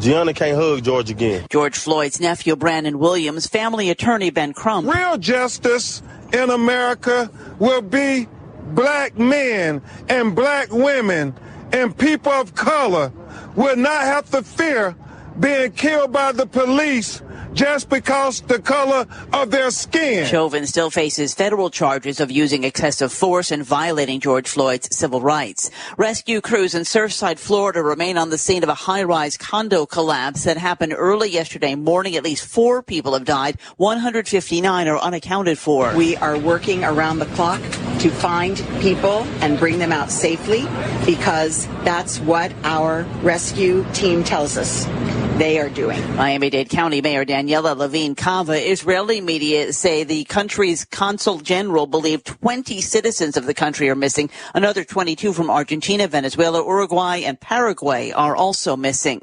A new government report on UFOs provides few answers about unexplained sightings. Congress last year required the Director of National Intelligence to compile a report on unidentified aerial phenomena. Potential explanations include airborne clutter, like birds, balloons, and unmanned aircraft, natural atmospheric phenomena, and new technologies deployed by another nation. Fox's Jared Halpern on Capitol Hill. The report concludes the UAP clearly pose a safety of flight issue. America is listening to Fox News. Don't put off creating or setting up a will or trust because you think it's complex and expensive. With trustandwill.com, it's simple, convenient, and secure. For as little as $39, you can nominate guardians for your children, determine who gets your stuff, and plan for future medical care all online. Trust and Will is the most trusted name in online estate planning, having helped hundreds of thousands of people protect their families, assets, and legacy. Don't put this off any longer. Get 10% off plus free shipping at trustandwill.com/Fox. A national memorial has been established in Orlando, Florida, at the site of the Pulse nightclub, where 5 years ago this month, 49 people were shot and killed. President Biden marked the occasion at the White House, saying it will be a place to honor and remember those from the LGBTQ community who lost their lives. The place of acceptance and joy became a place of unspeakable pain and loss. And we'll never fully recover, but we'll remember. The suspect in the shooting, 29-year-old Omar Mateen, had sworn allegiance to ISIS and told a hostage negotiator he was upset with the U.S. presence in Iraq and Syria. He was shot and killed by police after an hours-long standoff. It's the deadliest incident against members of the LGBTQ community in the history of the United States. A tribal nation in Saskatchewan, Canada, says they've found more than 700 unmarked graves at the site of a former residential school for Native children. An indigenous group called the Cowessess First Nation is located on land where the Maryville Indian Residential School operated for nearly 100 years until 1997. They took over the school's former cemetery in the 70s, but just now used ground-penetrating radar to search the area and say they hit on 751 sites. It isn't clear if they're all children or not buried there, but the Maryville School was known for harsh disciplinary tactics and worked to remove indigenous culture from the children they taught. The school was run by organizations at the direction of the Roman Catholic Church. A few weeks earlier, the remains of... On Free Talk Live, we're bringing people to the ideas of liberty every day. From wrestling superstars like Glenn Jacobs. You guys really are having an impact, I believe. Like I said, a lot of where I am now is due to listening to Free Talk Live. You changed my mind on some very important issues years ago. To random people tuning in on the radio. I was kind of stuck in the left-right paradigm. I heard your show by chance on a Saturday night. From there, I went on, joined the Free State Project, and become an amplifier. So, I mean, that's really the reason why I amp is because I know that if it wasn't for you guys being on as many stations as you are, I never would have found the ideas of liberty. Your amp will directly change more lives by getting Free Talk Live in front of people looking for talk radio online and on the air. When you amp Free Talk Live, you get perks like access to the AMP-only Facebook group and AMP podcast. Visit amp.freetalklive.com.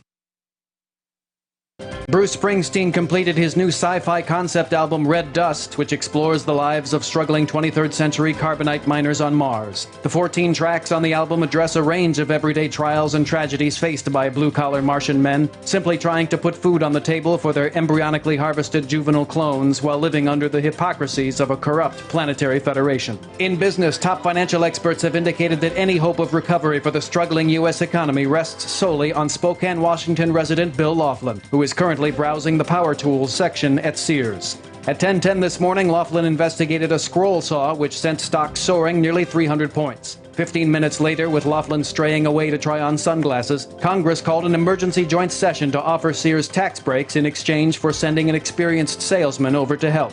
In other news, a local man pushes the 4 millionth button of his life, and an area teenager is smoking like he's been to f***ing war or something.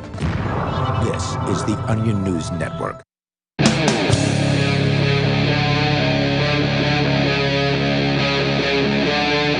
Free Talk Live.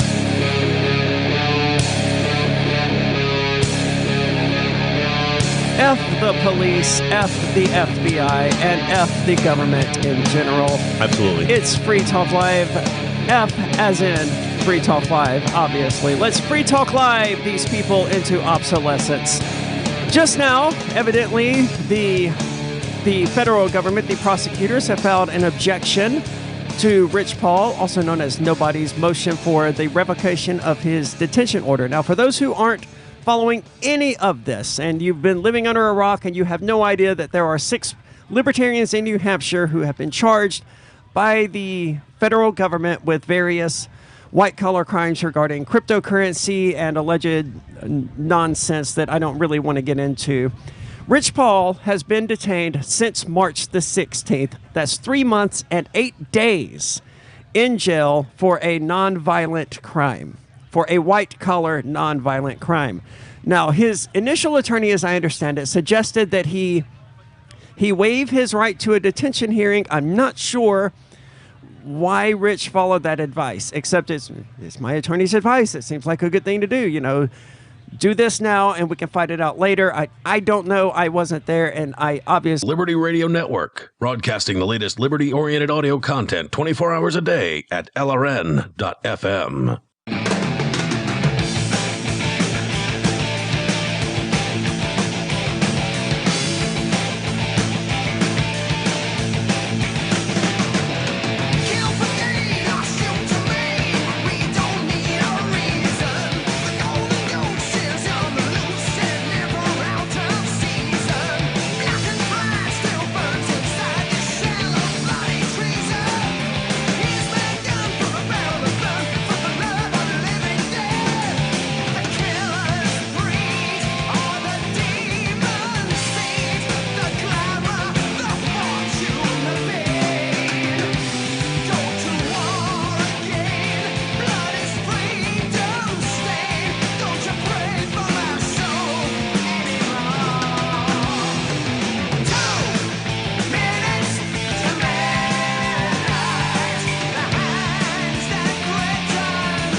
All right, it's a 6-minute song, so I'm going to stop it at that. All right, welcome everyone to the show. Thank you for tuning in. Sorry, a little bit late. You know, it just took me so long to excuse me, guys.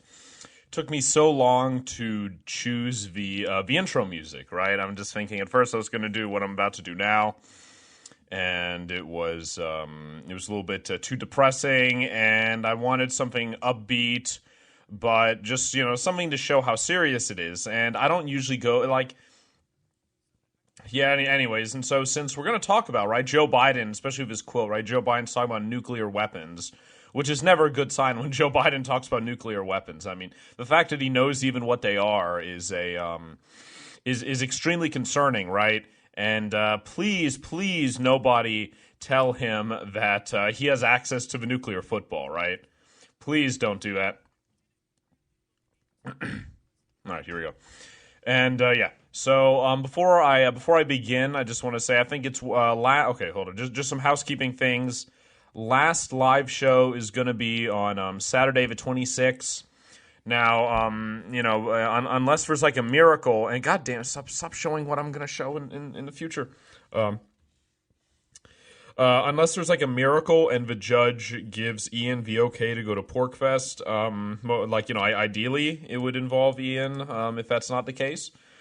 But yeah, last live show is going to be this Saturday. Might have some surprise guests, although it does sort of suck how I think now at this point half of my regular guests are currently sitting in jail right now. And at one point, like three-quarters of them were in jail. So, or I guess three-fifths. I guess because Shelley's been a regular guest recently, so I guess she obviously she's not in jail. So yeah, I mean, I think it's working out well. I am starting to notice a cramp for space here in the the archive, which is okay because I'm you know, posting more of my shows. So I'm probably going to upgrade it to a so that it has more storage. I'm using Libsyn currently, but you know, and like I'm using WordPress also for my website. But I'm open to making some shifts, some moves, just because yeah, I'm just. Although no, actually, I probably shouldn't. I've put it enough. Yeah, I just need to because at this point I'm like embarrassed with a website, so I just have to like, you know, learn how to use WordPress and make it functional. But yeah, anyway, so if you want to have access to the shows after they're aired, you could go to questioningauthority.libsyn.com. And yeah, I am kind of open to moving actually, because the shows it's more, you know, I prefer Shire Free Media for I think it's a more mature title. So, you know, the Libsyn, I don't know. It's a period of transition, but it's good. You know, change is good. So you go there, questioningauthority.libsyn.com.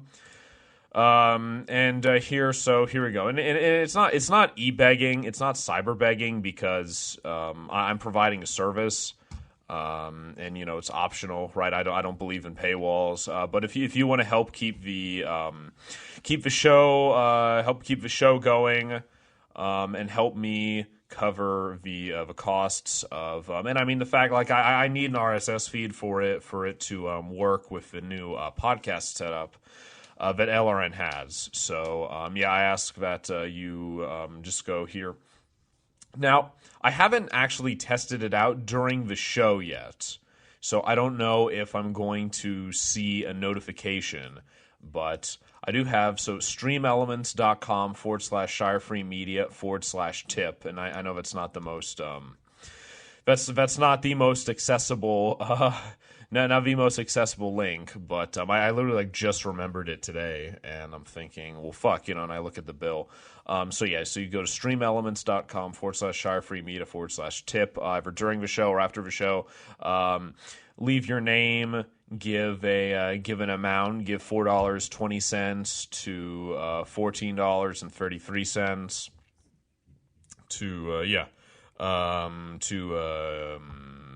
to pretty much whatever you want. You could tip a message, and if it's not on the air, I'll go through the backlog of it at the nearest show, and I'll read the message and thank you for your contribution. So it's streamelements.com/Shire-Free-Media/tip, and I think there should be a better, easier link, but whatever.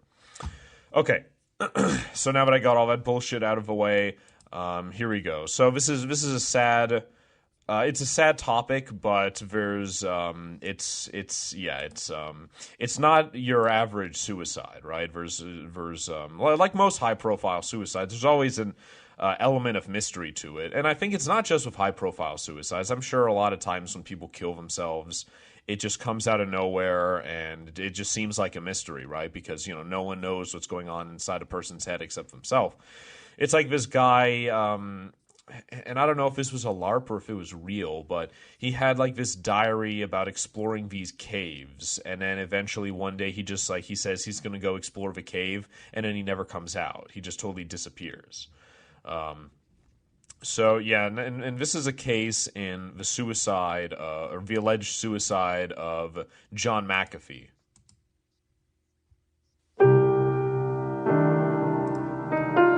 I tried to find a black and white filter for today, since we're going to be talking about this, but for whatever reason, even though there was a thing for filters on OBS, I couldn't find where I could get it to be black and white. Oh damn, actually I should have a glass of scotch.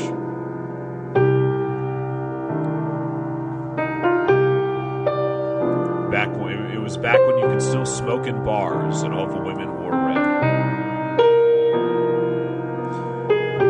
McAfee, I won't kill myself. Now this was published from InfoWars today, and so I first heard about it.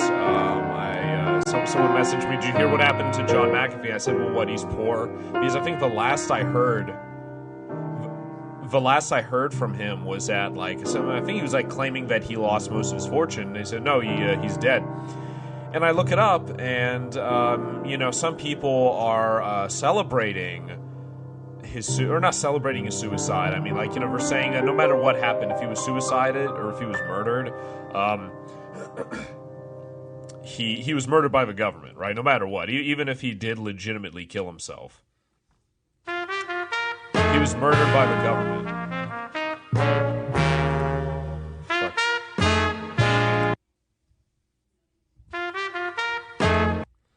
That's not very appropriate.